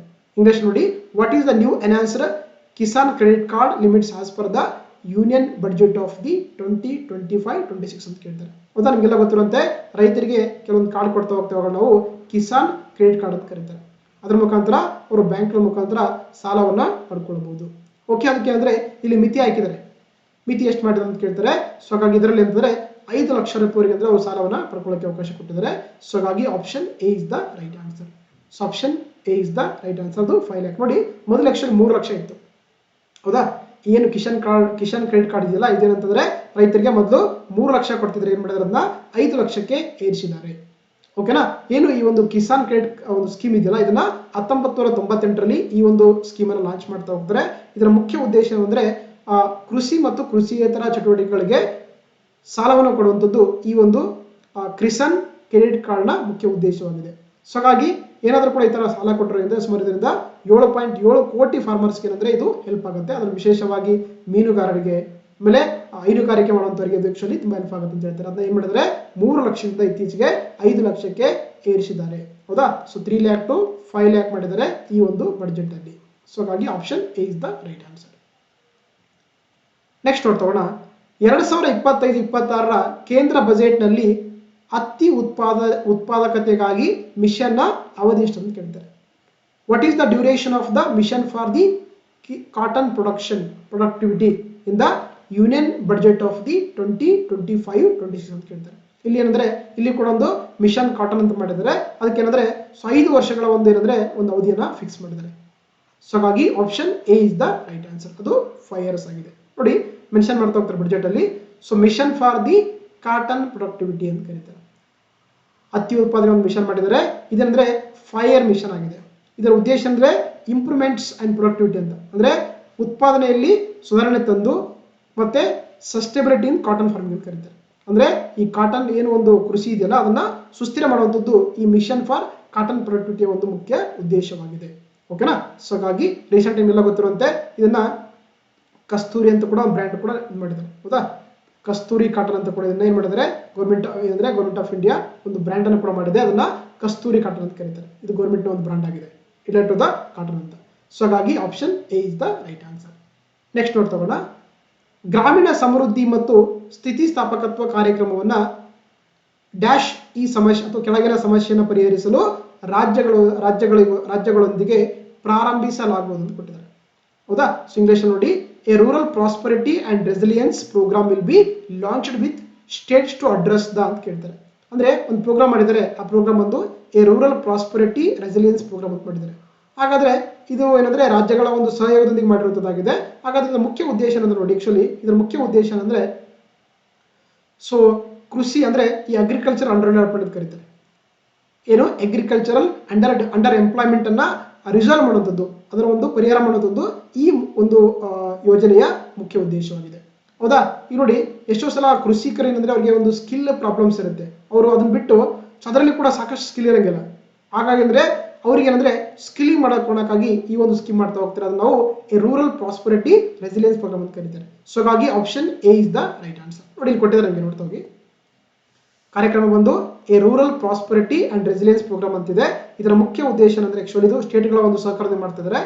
Address the agricultural under employment through ಅವರಿಗೆ ಕೌಶಲ್ಯ ಕೊಡುವಂಥದ್ದು, ಮತ್ತೆ ಕೃಷಿಯಲ್ಲಿ ಇನ್ವೆಸ್ಟ್ ಮಾಡುವಂಥದ್ದು, ಹೂಡಿಕೆ ಮಾಡುವಂಥದ್ದು, ಮತ್ತೆ ಅವರಿಗೆ ಕೃಷಿಯಲ್ಲಿ ಏನಂದ್ರೆ ಸೊ ಅಗ್ರಿಕಲ್ಚರ್ ಟೆಕ್ನಾಲಜಿಯನ್ನು ಬಳಸಿಕೊಂಡು ಅವರು ಕೂಡ ಅಗ್ರಿಕಲ್ಚರ್ ಆಗಿ ಎಂಪ್ಲಾಯ್ ಆಗ್ಲಿಕ್ಕೆ ಏನಂದ್ರೆ ಈ ಒಂದು ಯೋಜನೆ ವಿಶೇಷವಾಗಿ ಗ್ರಾಮೀಣ ಮಟ್ಟದಲ್ಲಿ ಸಾಕಷ್ಟು ಸಹಕಾರಿ ಆಗ್ತದೆ. ಓಕೆನಾ? ಸೊ ಹಾಗಾಗಿ option A is the right answer. Next ನೋಡ್ತಗೋಣ. ಮೈಕ್ರೋ ಎಂಟರ್ಪ್ರೈಸಸ್ ಕ್ರೆಡಿಟ್ ಕಾರ್ಡ್ಗಳ ಅಡಿಯಲ್ಲಿ 2025-26 ಬಜೆಟ್ ಕೇಂದ್ರ ಬಜೆಟ್ ಪ್ರಕಾರ ಸೂಕ್ಷ್ಮ ಉದ್ಯಮಗಳಿಗೆ ಮೈಕ್ರೋ ಎಂಟರ್ಪ್ರೈಸ್ಗಳಿಗೆ ಎಷ್ಟು ಸಾಲ ಸೌಲಭ್ಯವನ್ನು ಒದಗಿಸಲಾಗುವುದು ಅಂತ ಕೇಳ್ತಾರೆ. ಇಂಗ್ಲಿಷ್ ನೋಡಿ ತಗೊಳ್ಳಿ. According to the union budget of 2025-26 under the micro enterprise credit cards know how much credit facility will be provide for the micro enterprise ಅಂತ ಕೇಳ್ತಾರೆ. ಸೊ ಏನು ಈ ಒಂದು ಮೈಕ್ರೋ ಎಂಟರ್ಪ್ರೈಸ್ ಕ್ರೆಡಿಟ್ ಕಾರ್ಡ್ ಮುಖಾಂತರ ಎಷ್ಟು ಕೊಡ್ತಾರೆ ಸಾಲ ಅವರಿಗೆ, ಸೊ ಲೋನ್ ಎಷ್ಟು ಕೊಡ್ತಾರೆ ಅಂದ್ರೆ ಅಪ್ ಟು 5 ಲಕ್ಷದವರೆಗೆ ಏನಂತಾರೆ ಅವರಿಗೆ ಸಾಲ ಸೌಲಭ್ಯ ಕೊಡ್ತಾ ಹೋಗ್ತಾರೆ. ಸೊ ಹಾಗಾಗಿ ಆಪ್ಷನ್ ಎ 5 lakh rupees ಕೊಡ್ತಾರೆ. ಹಾಗಾಗಿ option A is the right answer. ನೋಡಿ ಮೆನ್ಷನ್ ಮಾಡ್ತಾ ಹೋಗ್ತಾರೆ ಬಜೆಟ್ ಅಲ್ಲಿ. ಅದು ಸ್ಕೀಮ್ ಬಂದು credit cards for the micro enterprise ಅಂತ ಕರೀತಾರೆ. ಹೌದಾ, ಅವ್ರಿಗೆ ಏನಂದ್ರೆ ಸೊ ಏನಂದ್ರೆ ಕ್ರೆಡಿಟ್ ಕಾರ್ಡ್ ಮುಖಾಂತರ 5 ಲಕ್ಷ ಲಿಮಿಟ್ ವರೆಗೆ ಅಂತಂದ್ರೆ ಆಕ್ಚುಲಿ ಸಾಲ ಕೊಡ್ತಾರೆ. ಅವ್ರೇನಂದ್ರೆ ಈ ಒಂದು ಉದ್ಯಮ ಪೋರ್ಟಲ್ ಅಲ್ಲಿ ರಿಜಿಸ್ಟ್ರೇಷನ್ ಆಗಿರಬೇಕು. ಓಕೆನಾ. ಸೊ ಹಾಗಾಗಿ ಫಸ್ಟ್ ಇಯರ್ ಅಂದ್ರೆ ಸುಮಾರು 10 ಲಕ್ಷ ಕಾರ್ಡ್ಗಳನ್ನ ಇಶ್ಯೂ ಮಾಡ್ತು ಅಂತ ಹೇಳಿದ್ದಾರೆ. ಸೊ ಹಾಗಾಗಿ ಇದು ಬರುತ್ತೆ. ಸೊ ಹಾಗಾಗಿ option A is the right answer. Next ನೋಡ್ತೋಣ. ಕೇಂದ್ರ ಬಜೆಟ್ 2025-26 ಪ್ರಕಾರ ಚರ್ಮ ಲೆದರ್ ಮತ್ತು ಪಾದರಕ್ಷೆ ಫುಟ್ವೇರ್ಗಳ ಯೋಜನೆ ಅಡಿ ನಿರೀಕ್ಷಿತ ಉದ್ಯೋಗ ಸೃಷ್ಟಿ ಎಷ್ಟು ಅಂತ ಕೇಳ್ತಾರೆ. ಇಂಗ್ಲಿಷ್ ನೋಡಿ. What is the expected job creation under the scheme for leather and footwear as per the union budget of the 2025-26 ಅಂತ ಕೇಳ್ತಾರೆ. ಏನು ಒಂದು scheme for leather and footwear ಒಂದು ಯೋಜನೆ ಇದೆಯಲ್ಲ, ಇದರಲ್ಲಿ ಅಂದ್ರೆ ಸುಮಾರು 22 ಲಕ್ಷ ಉದ್ಯೋಗಗಳ ಸೃಷ್ಟಿ ಮಾಡ್ತೀವಿ ಅಂತ ಹೇಳಿದ್ದಾರೆ ಬಜೆಟ್ ಅಲ್ಲಿ. ಸೊ ಎಷ್ಟು ಅಂದ್ರೆ 22 lakhs ಜಾಬ್ಸ್ ಕ್ರಿಯೇಟ್ ಮಾಡ್ತೀವಿ ಅಂತ ಹೇಳಿದ್ದಾರೆ. ಸೊ ಹಾಗಾಗಿ option D is the right answer. ನೋಡಿ ಮೆನ್ಷನ್ ಮಾಡ್ತಾ ಹೋಗ್ತಾರೆ ಬಜೆಟ್ ಅಲ್ಲಿ. ಸೊ ಈ ಏನಂದ್ರೆ ಸೊ ಫುಟ್ವೇರ್ ಮತ್ತೆ ಲೆದರ್ ಪ್ರೊಡಕ್ಷನ್ ಒಂದು ಸ್ಕೀಮ್ ಮಾಡಿದಾರಲ್ಲ, ಇಲ್ಲಿ ಅಂತಾರೆ ಸುಮಾರು ಇದ್ರ ಮುಖಾಂತರ 22 ಲಕ್ಷ ಜಾಬ್ಗಳನ್ನ ಎಕ್ಸ್ಪೆಕ್ಟ್ ಮಾಡಿದ್ದಾರೆ. ಜೊತೆಗೆ ಇದರಲ್ಲಿ ಅಂತಂದ್ರೆ ಸುಮಾರು 4 ಲಕ್ಷ ಕೋಟಿ ಟರ್ನ್ ಓವರ್ ಆಗ್ಬಹುದು. ಜೊತೆಗೆ 1.1 ಲಕ್ಷ ಕೋಟಿ ಎಕ್ಸ್ಪೋರ್ಟ್ ಆಗ್ಬಹುದು ನಮ್ಮ ಈ ಒಂದು ಏನು ಫುಟ್ವೇರ್ ಮತ್ತೆ ಲೆದರ್ ಪ್ರಾಡಕ್ಟ್ಗಳು ಅಂತ ಹೇಳ್ತಾರೆ. ಹೌದಾ. ಸೊ ಹಾಗಾಗಿ ಇಲ್ಲಿ ಸರಿಯಾದ ಉತ್ತರ ಬಂದು option D is the right answer. Next ನೋಡ್ತೋಣ. 2025-26 ಕೇಂದ್ರ ಬಜೆಟ್ ಅಡಿಯಲ್ಲಿ ಅಥವಾ ಕೇಂದ್ರ ಬಜೆಟ್ನಲ್ಲಿ ರಾಷ್ಟ್ರೀಯ ಆಹಾರ ತಂತ್ರಜ್ಞಾನ ಸಂಸ್ಥೆಯನ್ನ ಈ ಕೆಳಗಿನವುಗಳಲ್ಲಿ ಯಾವ ರಾಜ್ಯದಲ್ಲಿ ಸ್ಥಾಪಿಸಲಾಗುವುದು ಅಂತ ಕೇಳಿದ್ದಾರೆ. Under the union budget of the 25-26 national institute for the of food technology will be established in which of the following state ಅಂತ ಕೇಳಿದ್ದಾರೆ. ಓಕೆ. ಸೊ ಹಾಗಾಗಿ ಏನು ಈ ರಾಷ್ಟ್ರೀಯ ಆಹಾರ ತಂತ್ರಜ್ಞಾನ ಸಂಸ್ಥೆ ಇದೆಯಲ್ಲ ಅದನ್ನ ಏನ್ ಮಾಡ್ತೀವಿ ಅಂತ ಹೇಳಿದರೆ ಅದನ್ನ ಬಿಹಾರ್ ರಾಜ್ಯದಲ್ಲಿ ಸ್ಥಾಪನೆ ಮಾಡ್ತೀವಿ ಅಂತ ಹೇಳಿದ್ದಾರೆ. ಹೊಡೆಯೋದಾ. ಸೊ ಬಿಹಾರದಲ್ಲಿ ಮಕಾನ ಬೋರ್ಡ್ ಆಯಿತು, ಜೊತೆಗೆ ಇದು ಕೂಡ ಹೇಳಿದರೆ ಅದು ರಾಷ್ಟ್ರೀಯ ಆಹಾರ ತಂತ್ರಜ್ಞಾನ ಸಂಸ್ಥೆ. ಸೊ ಹಾಗಾಗಿ option B Bihar is the right answer. ನೋಡಿ ಮೆನ್ಷನ್ ಮಾಡ್ತಾ ಹೋಗ್ತಾರೆ. So establishment of the national institute of food technology ಅಂತ ಒಂದು ಸಂಸ್ಥೆಯನ್ನು ಏನ್ ಮಾಡ್ತೀವಿ ಅಂತ ಹೇಳಿದರೆ ಬಿಹಾರದಲ್ಲಿ ರಚನೆ ಮಾಡ್ತೀವಿ ಅಂತ ಹೇಳಿದರೆ ಇದರ ಮುಖ್ಯ ಉದ್ದೇಶ ಅಂದ್ರೆ ಆಹಾರ ಸಂಸ್ಕರಣೆ ಮಾಡುವಂಥದ್ದು ಮತ್ತೆ ಕೌಶಲ್ಯ ಕೊಡುವಂಥದ್ದು, ಜೊತೆಗೆ ಉದ್ಯಮಶೀಲತೆಯನ್ನು ಪ್ರೋತ್ಸಾಹಿಸುವಂಥದ್ದು ಈ ಒಂದು ಸಂಸ್ಥೆಯ ಮುಖ್ಯ ಉದ್ದೇಶವಾಗಿದೆ. ಸೊ ಹಾಗಾಗಿ ಇದನ್ನ ಬಿಹಾರದಲ್ಲಿ ಸ್ಥಾಪನೆ ಮಾಡ್ತೀವಿ ಅಂತ ಹೇಳಿದ್ದಾರೆ. ಸೊ ಹಾಗಾಗಿ option B is the right answer. Next ನೋಡ್ತೋಣ. ಕೇಂದ್ರ ಬಜೆಟ್ 2025-26 ಪ್ರಕಾರ ಮುಂದಿನ 5 ವರ್ಷಗಳಲ್ಲಿ ಸರಕಾರಿ ಶಾಲೆಗಳಲ್ಲಿ ಎಷ್ಟು ಅಟಲ್ ಟಿಂಕರಿಂಗ್ ಲ್ಯಾಬ್ಗಳನ್ನ ಸ್ಥಾಪಿಸಲಾಗುವುದು? How many Atal tinkering labs will be set up in government school over the next 5 years as per the union budget of the 2025-26 ಅಂತ ಕೇಳ್ತಾರೆ. ಹೌದಾ. ಸೊ ಹಾಗಾಗಿ ಅಂದ್ರೆ ಏನು ಮುಂದಿನ 5 ವರ್ಷ ಇದೆಯಲ್ಲ ಅಲ್ಲಿ ಅಂದ್ರೆ ಸುಮಾರು 50,000 ಅಟಲ್ ಟಿಂಕರಿಂಗ್ ಲ್ಯಾಬ್ಸ್ ಗಳನ್ನ ಸರಕಾರಿ ಶಾಲೆಗಳಲ್ಲಿ ಸ್ಥಾಪನೆ ಮಾಡ್ತೀವಿ ಅಂತ ಹೇಳಿದ್ರೆ ಈ ಬಜೆಟ್ ಅಲ್ಲಿ. ಸೊ ಹಾಗಾಗಿ ಆಪ್ಷನ್ ಡಿ ಅದು 50,000 ಅಟಲ್ ಟಿಂಕರಿಂಗ್ ಲ್ಯಾಬ್ಸ್ ಅಂತ. ಸೊ ಹಾಗಾಗಿ option D is the right answer. ನೋಡಿ ಮೆನ್ಷನ್ ಮಾಡ್ತಾ ಹೋಗ್ತಾರೆ ಬಜೆಟ್ ಅಲ್ಲಿ. ಏನಂದ್ರೆ ನೆಕ್ಸ್ಟ್ 5 years ಅಲ್ಲಿ ಮುಂದಿನ 5 ವರ್ಷ ಏನ್ ಮಾಡ್ತೀವಿ ಅಂತ ಹೇಳಿದ್ರೆ 50,000 ಲ್ಯಾಬ್ಗಳನ್ನ ಯಾವ ಲ್ಯಾಬ್ಗಳನ್ನ ಅಟಲ್ ಟಿಂಕರಿಂಗ್ ಲ್ಯಾಬ್ಗಳನ್ನ ಏನ್ ಮಾಡ್ತೀವಿ ಅಂದ್ರೆ ಸರಕಾರಿ ಶಾಲೆಗಳಲ್ಲಿ ರಚನೆ ಮಾಡ್ತೀವಿ ಅಂತ ಹೇಳಿದ್ರೆ ಅದು ವಿಶೇಷವಾಗಿ ಗ್ರೇಡ್ 3 to 12th ಸ್ಟ್ಯಾಂಡರ್ಡ್ ವರೆಗೆ ಬರುವಂತ ಮಕ್ಕಳಿಗೆ ಇದು ಹೆಲ್ಪ್ ಆಗ್ತಾ ಹೋಗುತ್ತೆ. ನೋಡಿ ಏನು ಅಟಲ್ ಟಿಂಕರಿಂಗ್ ಲ್ಯಾಬ್ ಇದೆಯಲ್ಲ ಇದನ್ನ ಒಂದು ಯೋಜನೆ ಬರುತ್ತೆ, ಒಂದು ಮಿಷನ್ ಬರುತ್ತೆ, ಅದನ್ನ ಅಟಲ್ ಇನ್ನೋವೇಷನ್ ಮಿಷನ್ ಅಂತ ಒಂದು ಸ್ಕೀಮ್ ಮಾಡಿದ್ದಾರೆ. ಓಕೆ. ಇದನ್ನ ಯಾರು ಲಾಂಚ್ ಮಾಡಿದ್ದಾರೆ ಅಂದ್ರೆ ಲಾಂಚ್ ಮಾಡಿದ್ದು ನೀತಿ ಆಯೋಗ ಲಾಂಚ್ ಮಾಡಿದೆ 2006ರಲ್ಲಿ. ಇದ್ರ ಕೆಲಸ ಏನಂದ್ರೆ ಇದ್ರ ಗುರಿ ಏನಂತಂದ್ರೆ ಸೊ ಮಕ್ಕಳಲ್ಲಿ ಒಂದು ಆವಿಷ್ಕಾರ ಮನೋಭಾವನೆಯನ್ನ ಹುಟ್ಟು ಹಾಕುವಂಥದ್ದು, ಜೊತೆಗೆ ಅವರಲ್ಲಿ ಉದ್ಯಮಶೀಲತೆಯನ್ನು ಕ್ರಿಯೇಟ್ ಮಾಡ್ಕೊಳ್ಳೋದು, ಜೊತೆಗೆ ಸಮಸ್ಯೆಗಳನ್ನ ಪರಿಹರಿಸುವಂತ ಒಂದು ಮಾನಸಿಕ ಸ್ಥಿತಿಯನ್ನ ತರುವಂತದ್ದು ಈ ಒಂದು ಅಟಲ್ ಇನ್ನೋವೇಷನ್ ಮಿಷನ್ ಮುಖಾಂತರ ಮಕ್ಕಳಿಗೆ ಒಂದು ಲೆವೆಲ್ ಪ್ರಾಕ್ಟಿಕಲ್ ಎಕ್ಸ್ಪೀರಿಯನ್ಸ್ ಮುಖಾಂತರ ಹೇಳಿದ್ರೆ ಅವ್ರಿಗೆ ಕಟ್ಕೊಡ್ತಾ ಹೋಗ್ತಾರೆ. ಸೊ ಓಕೆನಾ. ಹಾಗಾಗಿ ನೆಕ್ಸ್ಟ್ 5 years ಅಲ್ಲಿ ಅಂತಂದ್ರೆ 50,000 ಅಟಲ್ ಟಿಂಕರಿಂಗ್ ಲ್ಯಾಬ್ಸ್ ಗಳನ್ನ ಸ್ಥಾಪನೆ ಮಾಡ್ತೀವಿ ಅಂತ ಹೇಳಿದ್ದಾರೆ. ಸೊ ಹಾಗಾಗಿ option D is the right answer. Next ನೋಡ್ತೋಣ. ಭಾರತೀಯ ಭಾಷಾ ಪುಸ್ತಕ ಯೋಜನೆಯ ಪ್ರಾಥಮಿಕ ಉದ್ದೇಶವೇನು ಅಂತ ಕೇಳಿದ್ರೆ ಒಂದು ಯೋಜನೆ ಮಾಡಿದ್ದಾರೆ. What is the primary objective of the ಭಾರತೀಯ ಭಾಷಾ ಪುಸ್ತಕ ಸ್ಕೀಮ್ ಅಂತ ಕೇಳ್ತಾರೆ. ಹೌದಾ? ಸೊ ಹಾಗಾಗಿ ಏನು ಭಾರತೀಯ ಭಾಷಾ ಪುಸ್ತಕ ಯೋಜನೆ ಮುಖ್ಯ ಉದ್ದೇಶ ಅಥವಾ ಪ್ರಾಥಮಿಕ ಉದ್ದೇಶ ಏನಂತಂದ್ರೆ, ಇದರ ಮುಖ್ಯ ಉದ್ದೇಶ ಭಾರತೀಯ ಭಾಷೆಗಳಲ್ಲಿ ಡಿಜಿಟಲ್ ಪಠ್ಯ ಪುಸ್ತಕಗಳನ್ನ ಒದಗಿಸುವಂಥದ್ದು, ಅಂದ್ರೆ providing digital text books in the Indian languages ಅನ್ನುವಂಥದ್ದು ಈ ಒಂದು ಭಾರತೀಯ ಭಾಷಾ ಪುಸ್ತಕ ಯೋಜನೆಯ ಒಂದು ಪ್ರೈಮರಿ ಆಬ್ಜೆಕ್ಟಿವ್ ಆಗಿದೆ ಅಥವಾ ಪ್ರಾಥಮಿಕ ಉದ್ದೇಶವಾಗಿದೆ. ಸೊ ಹಾಗಾಗಿ option D is the right answer. Option D is the right answer. ನೋಡಿ ಕೊಟ್ಟಿದ್ದಾರೆ. ಸೊ ಭಾರತೀಯ ಭಾಷಾ ಪುಸ್ತಕ ಯೋಜನೆ ಇದೆಯಲ್ಲ, ಇದೇನಂತಂದ್ರೆ ಸೊ ಶಾಲೆ ಮತ್ತು ಉನ್ನತ ಶಿಕ್ಷಣದ ಒಂದೇನಂದ್ರೆ ಏನು ಪುಸ್ತಕಗಳಿದೆಯಲ್ಲ ಅದನ್ನ ಸೊ ಇಂಡಿಯನ್ ಲ್ಯಾಂಗ್ವೇಜ್ಗಳಲ್ಲಿ ಡಿಜಿಟಲ್ ಮುಖಾಂತರ ತರುವಂಥದ್ದು ಈ ಒಂದು ಭಾರತೀಯ ಭಾಷಾ ಪುಸ್ತಕ ಯೋಜನೆಯ ಒಂದು ಮುಖ್ಯ ಉದ್ದೇಶವಾಗಿದೆ. ಓಕೆನಾ? ಸೊ ಹಾಗಾಗಿ option D is the right answer. Next ನೋಡಿ ತಗೋಣ.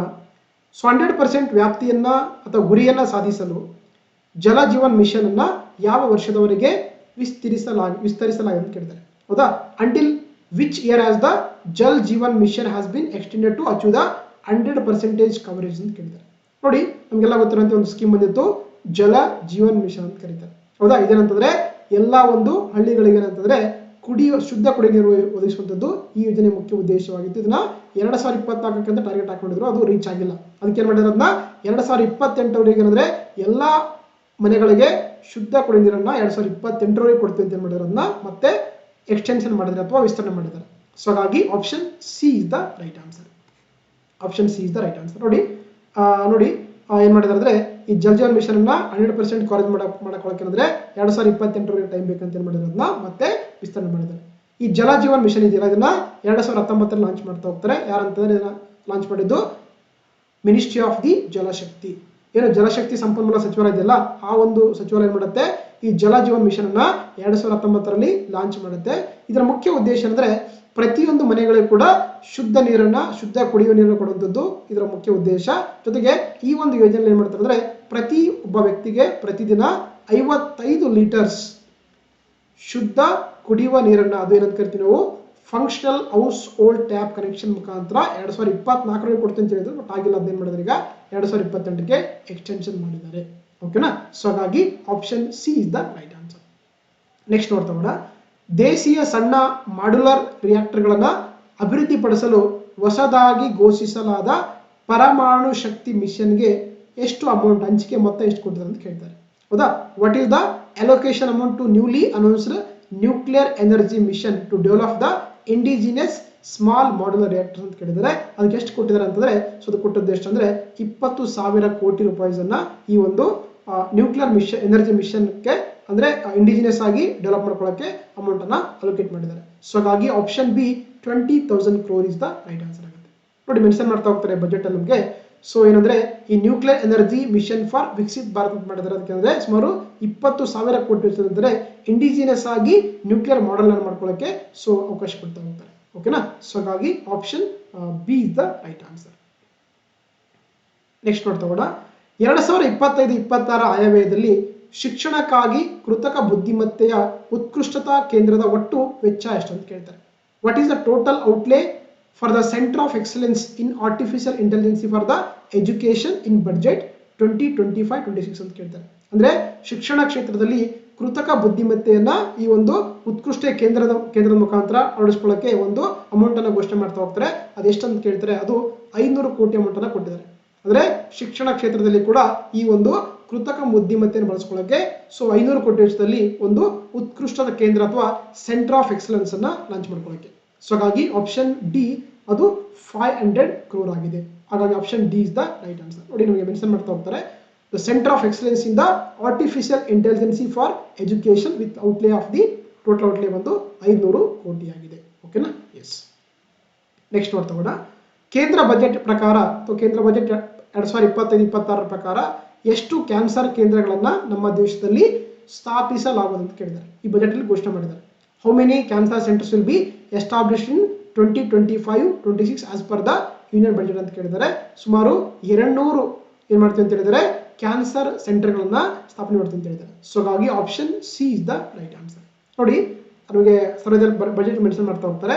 ಸೊ ಏನಂದ್ರೆ ಸೊ ಪ್ರತಿ ಏನು ಆಲ್ ಡಿಸ್ಟ್ರಿಕ್ಟ್ ಹಾಸ್ಪಿಟಲ್ಗಳಿದೆ ಅಂದ್ರೆ ಮುಂದಿನ 3 ವರ್ಷದಲ್ಲಿ ಏನು ಮಾಡ್ತೀವಿ ಅಂತಂದ್ರೆ ನಮ್ಮ ದೇಶದ ಎಲ್ಲಾ ಜಿಲ್ಲಾ ಆಸ್ಪತ್ರೆಗಳಲ್ಲಿ ಸೊ ಡೇ ಕೇರ್ ಕ್ಯಾನ್ಸರ್ ಸೆಂಟರ್ಗಳನ್ನ ಓಪನ್ ಮಾಡ್ತೀವಿ ಅಂತ ಹೇಳಿದ್ದಾರೆ. ಎಷ್ಟು ಈ ವರ್ಷ ಅಂದ್ರೆ ಬಂದ್ರೆ 2 ಮಾಡ್ತೀವಿ ಅಂದ್ರೆ 2025-26 ಮುಂದೆ ಮಾಡ್ತೀವಿ ಅಂತ ಹೇಳಿದಾರನ್ನ ನೆಕ್ಸ್ಟ್ 3 ಇಯರ್ಸ್ ಅಲ್ಲಿ ನಮ್ಮ ರಾಜ್ಯ ಇರುವಂತಹ ನಮ್ಮ ದೇಶ ಇರುವಂತಹ ಎಲ್ಲಾ ಜಿಲ್ಲೆಗಳಲ್ಲಿ ಕೂಡ ಏನಂತಂದ್ರೆ ಡೇ ಕೇರ್ ಕ್ಯಾನ್ಸರ್ ಸೆಂಟರ್ನ ಮಾಡ್ತೀವಿ ಅಂತ ಹೇಳಿದ್ದಾರೆ.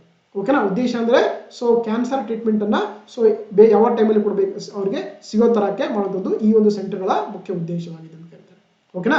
ಜೊತೆಗೆ ನೋಡಿ ರೀಸೆಂಟ್ ಏನ್ ಮಾಡಿದ್ರೆ ಆಕ್ಚುಲಿ ಸುಮಾರು 36 ಒಂದು ಜೀವ ಉಳಿಸುವಂತ ಕ್ಯಾನ್ಸರ್ ಕ್ರೋನಿಕ್ ಮತ್ತೆ ರೇಡಿಯಸ್ ಸಂಬಂಧಂತ ಏನು ಮೆಡಿಸಿನ್ಸ್ಗಳಿದೆಯಲ್ಲ ಅವುಗಳಿಗೆ ಸೊ ಏನ್ ಮಾಡಿದ್ದಾರೆ ಅಂದ್ರೆ ತೆರಿಗೆಯಿಂದ ಮುಕ್ತಿಯನ್ನ ಕೊಟ್ಟಿದ್ದಾರೆ ಅಥವಾ ವಿನಾಯಿತಿಯನ್ನ ಕೊಟ್ಟಿದ್ದಾರೆ. ಸೊ ಸುಮಾರು 36 ಜೀವವನ್ನ ಉಳಿಸುವಂತ ಔಷಧಿಗಳನ್ನು ಕರೀತಾರೆ. ಅದ್ರ ಬಗ್ಗೆ ನೆಕ್ಸ್ಟ್ ಬರುತ್ತೆ ಡಿಸ್ಕಸ್ ಮಾಡ್ತಾ ಹೋಗೋಣ. ಸೊ ಹಾಗಾಗಿ option C is the right answer. Next ನೋಡ್ತಾ ಹೋಗೋಣ. ಅರ್ಬನ್ ಚಾಲೆಂಜ್ ಫಂಡ್ ಅಂತ ಮಾಡಿದ್ದಾರೆ. ಹಾಗಾದ್ರೆ ಈ ಅರ್ಬನ್ ಚಾಲೆಂಜ್ ಫಂಡ್ಗೆ ಎಷ್ಟು ಈ ಬಜೆಟ್ ಅಲ್ಲಿ ಎಷ್ಟು ಅಮೌಂಟ್ ಕೊಟ್ಟಿದ್ದಾರೆ ಅಂತ ಕೇಳ್ತಾರೆ. What is the total amount allocated for the urban challenge fund ಅಂತ ಕೊಟ್ಟಿದ್ದಾರೆ. ಹೌದಾ. ಅದಕ್ಕೆ ಎಷ್ಟು ಕೊಟ್ಟಿದ್ದಾರೆ ಅಂತಂದ್ರೆ ಸೊ 1 ಲಕ್ಷ ಕೋಟಿ ಕೊಟ್ಟಿದ್ದಾರೆ. ಎಷ್ಟು ಕೊಟ್ಟಿದ್ದಾರೆ? 1 ಲಕ್ಷ ಕೋಟಿ ರೂಪಾಯಿಸನ್ನ ಈ ಒಂದು ಅರ್ಬನ್ ಚಾಲೆಂಜ್ ಫಂಡ್ಗೆ ಕೊಟ್ಟಿರುವಂತದ್ದಾಗಿದೆ. ಸೊ ಅಲೋಕೇಟ್ ಮಾಡಿದ್ದಾರೆ. ಹಾಗಾಗಿ option B is the right answer. ನೋಡಿ ಮೆನ್ಷನ್ ಮಾಡ್ತಾ ಹೋಗ್ತಾರೆ. ಸೊ ಇಲ್ಲಿ ಒಂದು ಅರ್ಬನ್ ಚಾಲೆಂಜ್ ಫಂಡ್ ಅಥವಾ ನಗರ ಸವಾಲು ನಿಧಿ ಅಂತ ಮಾಡಿದ್ದಾರೆ. ಅದಕ್ಕೆ 1 ಲಕ್ಷ ಕೋಟಿ ಕೊಟ್ಟಿದ್ದಾರೆ. ಏನಕ್ಕೆ ಕೊಟ್ಟಿದ್ದಾರೆ ಅಂತಂದ್ರೆ to implement the proposal for the cities as a growth hubs, ನಗರಗಳ ಒಂದು ಬೆಳವಣಿಗೆ ಹಬ್ಗಳನ್ನಾಗಿ ಕ್ರಿಯೇಟ್ ಮಾಡುವಂಥದ್ದು, ಜೊತೆಗೆ ನಗರಗಳನ್ನ ಕ್ರಿಯೇಟಿವ್ ರೀಡೆವಲಪ್ಮೆಂಟ್ ಅಂದ್ರೆ ಸೃಜನಾತ್ಮಕವಾಗಿ ಅವುಗಳನ್ನ ಮರು ಅಭಿವೃದ್ಧಿ ಮಾಡುವಂಥದ್ದು, ಜೊತೆಗೆ ಅಲ್ಲಿ ವಿಶೇಷವಾಗಿ ನೀರು ಮತ್ತು ನೈರ್ಮಲ್ಯ ಬಗ್ಗೆ ಸಾಕಷ್ಟು ಜಾಗೃತಿ ವಹಿಸುವಂಥದ್ದು ಈ ಅರ್ಬನ್ ಚಾಲೆಂಜ್ ಫಂಡ್ ಮುಖಾಂತರ ಮಾಡ್ಕೊಳ್ಳೋಕೆ ಅವಕಾಶ ಇರ್ತದೆ. ಸೊ ಹಾಗಾಗಿ option B is the right answer. Next ನೋಡ್ತಾ ಹೋಗೋಣ. ಉಡಾನ್ ಯೋಜನೆಗೆ ಸಂಬಂಧಿಸಿದಂತೆ ಈ ಕೆಳಗಿನವುಗಳಲ್ಲಿ ಯಾವ ಹೇಳಿಕೆಯು ತಪ್ಪಾಗಿದೆ ಅಂತ ಕೇಳಿದ್ದಾರೆ. Which are the following statements R incorrect regarding the Udan scheme ಅಂತ ಕೇಳ್ತಾರೆ. ಇದು ಒಂದು ಪ್ರಾದೇಶಿಕ ಸಂಪರ್ಕ ಯೋಜನೆಯಾಗಿದೆ. ಎಸ್, ಇದೊಂದು ಏನಾಗಿದೆ ರೀಜನಲ್ ಕನೆಕ್ಟಿವಿಟಿ ಸ್ಕೀಮ್ ಆಗಿದೆ. ಫಸ್ಟ್ ಸ್ಟೇಟ್ಮೆಂಟು ಸರಿಯಾಗಿದೆ. ಎರಡನೇದು ಇದನ್ನ ನಾಗರಿಕ ವಿಮಾನಯಾನ ಸಚಿವಾಲಯದ ಅಡಿಯಲ್ಲಿ ಇದನ್ನ ಅಂದ್ರೆ ಏನ್ ಮಾಡಿದೆ ಈ ಒಂದು ಯೋಜನೆಯನ್ನ ಅಂದ್ರೆ ministry of the civil aviation ಈ ಒಂದು ಸ್ಕೀಮ್ ಅನ್ನ ಲಾಂಚ್ ಮಾಡಿದೆ. ಹಾಗಾಗಿ ಇದು ಕೂಡ ಸರಿಯಾಗಿದೆ. ಅದೇ ರೀತಿ ನೋಡಿ ಏನು ಇದು ಉಡಾನ್ ಅಂದ್ರೆ ಉಡೇ ದೇಶ್ ಕಿ ಅಮ್ ನಾಗರಿಕ್ ಅಂತ ಕರೀತಾರೆ. ಉಡಾನ್ ಫುಲ್ ಫಾರ್ಮ್ ಒಂದು ಉಡೇ ದೇಶ್ ಕೆ ಅಮ್ ನಾಗರಿಕ್ ಅಂದ್ರೆ ನಮ್ಮ ದೇಶದಲ್ಲಿರುವಂತಹ ಸಾಮಾನ್ಯ ವ್ಯಕ್ತಿ ಕೂಡ ವಿಮಾನದಲ್ಲಿ ಹಾರಾಡಬೇಕನ್ನುವಂಥದ್ದು ಈ ಉಡಾನ್ ಯೋಜನೆಯ ಮುಖ್ಯ ಉದ್ದೇಶವಾಗಿದೆ. ಓಕೆನಾ. ಅದೇ ರೀತಿ ಇದನ್ನ ಅಂದ್ರೆ 2016 ಏನ್ ಮಾಡ್ತಾರೆ ಅಂದ್ರೆ ಲಾಂಚ್ ಮಾಡ್ತಾರೆ ಅಂಡರ್ ದ ರಾಷ್ಟ್ರೀಯ ನಾಗರಿಕ ವಿಮಾನಯಾನ ನೀತಿಯಲ್ಲಿ ಈ ಒಂದು ಸ್ಕೀಮ್ ಅನ್ನ ಲಾಂಚ್ ಮಾಡ್ತಾರೆ. ಓಕೆ. ಹಾಗಾಗಿ ಇಲ್ಲಿ ಕೊಟ್ಟಿರುವಂತದ್ದು ಯಾವ ತಪ್ಪಂದ್ರೆ ಎಲ್ಲ ಕೂಡ ಸರಿಯಾಗಿದೆ. ಸೊ ಹಾಗಾಗಿ ಆಪ್ಷನ್ ಡಿ ಇಲ್ಲಿ ಯಾವುದು ಮೇಲ್ನೋಗಳು ಯಾವುದು ಕೂಡ ತಪ್ಪಾದ ಹೇಳಿಕೆ ಅಲ್ಲ. ಸೊ ಹಾಗಾಗಿ option D none of the above is the right answer ಆಗುತ್ತೆ. ಓಕೆನಾ. Option D is the right answer. ನೋಡಿ ನಮ್ಗೆ ಇಲ್ಲಿ ಮೆನ್ಷನ್ ಯಾಕೆ ಇದು ಮೆನ್ಷನ್ ಮಾಡ್ತಾ ಹೋಗ್ತಾರೆ ಉಡಾನ್. ಹೌದಾ. ಉಡಾನ್ ಅಂದ್ರೆ ಉಡೇ ದೇಶ್ಗೆ ಅಮ್ ನಾಗರಿಕ್ ಅಂತ. ಮತ್ತೇನ್ ಮಾಡ್ತೀವಿ ಅಂತ ಹೇಳಿದ್ರೆ ಸುಮಾರು 120 ನ್ಯೂ ಡೆಸ್ಟಿನೇಷನ್ ಗಳನ್ನ ಈ ಬಜೆಟ್ ಮುಖಾಂತರ ಲಾಂಚ್ ಮಾಡ್ತೀವಿ ಅಂತ ಹೇಳ್ತಾರೆ. ಇದರ ಮುಖಾಂತರ ಸುಮಾರು 4 ಕೋಟಿ ಪ್ರಯಾಣಿಕರು ನೆಕ್ಸ್ಟ್ 10 ಇಯರ್ಸ್ ಅಲ್ಲಿ ಇದರಲ್ಲಿ ಓಡಾಡಕ್ಕೆ ಸಾಧ್ಯ ಆಗುತ್ತೆ ಅಂತ ಹೇಳ್ತಾರೆ. ಹೌದಾ. ನಾನು ಹೇಳಿದಂಗೆ ಉಡಾನ್ ಸ್ಕೀಮ್ ಇದೆಯಲ್ಲ ಇದನ್ನ 2016 ಲಾಂಚ್ ಮಾಡ್ತಾ ಹೋಗ್ತಾರೆ. So under the national civil aviation ಪಾಲಿಸಿಯಲ್ಲಿ ಇದನ್ನ ಲಾಂಚ್ ಮಾಡಿರೋದು ಮಿನಿಸ್ಟ್ರಿ ಬಂದು ministry of the civil aviation ಅಥವಾ ನಾಗರಿಕ ವಿಮಾನಯಾನ ಸಚಿವಾಲಯ ಏನ್ ಮಾಡುತ್ತೆ ಈ ಒಂದು ಸ್ಕೀಮ್ ಅನ್ನ ಲಾಂಚ್ ಮಾಡ್ತಾ ಹೋಗುತ್ತೆ. ಸೊ ಇದರ ಟರ್ಮ್ ಬಂದು 10 ಇಯರ್ ಪೀರಿಯಡ್ಸ್ ಅಲ್ಲಿ ಇದನ್ನ ಲಾಂಚ್ ಮಾಡೋಕೆ ಅವಕಾಶ ಕೊಟ್ಟಿದ್ರು. ಓಕೆನಾ. ಸೊ ಹಾಗಾಗಿ option D is the right answer. Next ನೋಡ್ತಾ ಹೋಗೋಣ. ಯಾವ ಯೋಜನೆಯ ಅಡಿಯಲ್ಲಿ ಗ್ರಾಮೀಣ ಪ್ರದೇಶಗಳಲ್ಲಿನ ಎಲ್ಲ ಸರ್ಕಾರಿ ಮಾಧ್ಯಮಿಕ ಶಾಲೆಗಳು ಮತ್ತು ಪ್ರಾಥಮಿಕ ಆರೋಗ್ಯ ಕೇಂದ್ರಗಳಿಗೆ ಬ್ಯಾಂಡ್ ಸಂಪರ್ಕವನ್ನ ಕಲ್ಪಿಸಲಾಗುತ್ತದೆ ಅಂತ ಕೊಟ್ಟಿದ್ದಾರೆ. ಅಥವಾ under which project will be broadband connectivity be added to all government secondary schools and primary health care centres in the rural areas ಅಂತ ಕೊಟ್ಟಿದ್ದಾರೆ. ಅಂದ್ರೆ ಶಾಲೆಗಳಿಗೆ ಮತ್ತು ಆರೋಗ್ಯ ಕೇಂದ್ರಗಳಿಗೆ ಇಂಟರ್ನೆಟ್ ಕನೆಕ್ಷನ್ ಕೊಡೋಕೆ ಒಂದು ಏನಂದ್ರೆ ಒಂದು ಯೋಜನೆ ಮಾಡಿದರೆ ಅದು ಯಾವ ಯೋಜನೆ ಅಂತ ಕೇಳ್ತಾರೆ. ಓಕೆ. ಅದು ಯೋಜನೆ ಬಂದು ಅದರ ಹೆಸರು ಸ್ಕೀಮ್ ಬಂದು ಭಾರತ್ ನೆಟ್ ಅಂತಿದ್ರು. ಸ್ಕೀಮ್ ಬಂದು Bharat net. So option B is the right answer.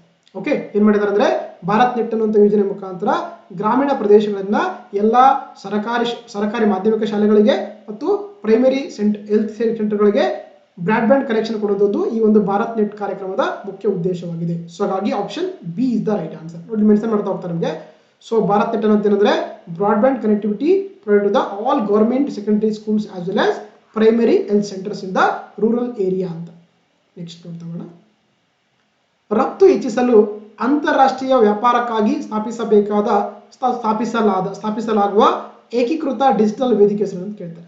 ನೋಡಿ, what is the name of the unified digital platform for international trade to be set for the boost of the export ಅಂತ ಕೇಳ್ತಾರೆ. ಅಂದ್ರೆ ರಫ್ತನ್ನ ಏನಂದ್ರೆ ಬೂಸ್ಟ್ ಮಾಡ್ಕೊಳ್ಳೋಕೆ ಯಾವ ಒಂದು ಅಂತಾರಾಷ್ಟ್ರೀಯಲ್ಲಿ ಒಂದು ವೇದಿಕೆ ಮಾಡ್ಕೊಳ್ಳೋಕೆ ಒಂದು ಡಿಜಿಟಲ್ ವೇದಿಕೆ ಮಾಡೋದು ಅಂತ ಕೇಳ್ತಾರೆ. ಆ ವೇದಿಕೆ ಒಂದು ಯಾವುದಂದ್ರೆ ಸೊ ಭಾರತ ಟ್ರೇಡ್ ನೆಟ್ ಅಂತಿದೆ. ಸೊ ಭಾರತ ವ್ಯಾಪಾರ ಜಾಲ ಅಂತಿದೆಯಲ್ಲ, ಈ ಒಂದು ಏನು ಒಂದು ಪೋರ್ಟಲ್ ಇದೆಯಲ್ಲ, ಇದೇನಂದ್ರೆ ಒಂದು ಡಿಜಿಟಲ್ ವೇದಿಕೆಯಾಗಿದೆ. ಇದರ ಮುಖ್ಯ ಉದ್ದೇಶ ಅಂದ್ರೆ ಸೊ ಅಂತಾರಾಷ್ಟ್ರೀಯ ಮಟ್ಟದಲ್ಲಿ ನಮ್ಮ ದೇಶದ ರಫ್ತನ್ನ ಹೆಚ್ಚಿಸುವಂಥದ್ದು ಈ ಒಂದು ವೇದಿಕೆ ಅಥವಾ ಒಂದು ಪೋರ್ಟಲ್ನ ಅಥವಾ ಒಂದು ಇದನ್ನ ಸೈಟ್ನ ಮುಖ್ಯ ಉದ್ದೇಶವಾಗಿದೆ. ಸೊ ಹಾಗಾಗಿ option C Bharat trade net is the right answer ಆಗುತ್ತೆ. ಸೊ ಕೊಟ್ಟಿರೋದಾ?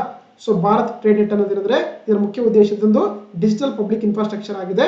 ಇದರ ಮುಖ್ಯ ಉದ್ದೇಶ ಅಂದ್ರೆ international trade will be set of in the unified platform for the trade documentation as well as financing solutions ಅಂತ ಕರೀತಾರೆ. ಓಕೆ, ಇದರ ಮುಖ್ಯ ಉದ್ದೇಶ ಅಂದ್ರೆ ನಮ್ಮ ದೇಶದ ಒಂದು ರಫ್ತನ್ನ ಹೆಚ್ಚಿಸುವಂಥದ್ದು, ಅಂತಾರಾಷ್ಟ್ರೀಯ ಮಟ್ಟದಲ್ಲಿ ಸೊ ಅವಕಾಶ ಕೊಡೋಕೆ ಸಾಧ್ಯ ಆಗುತ್ತೆ.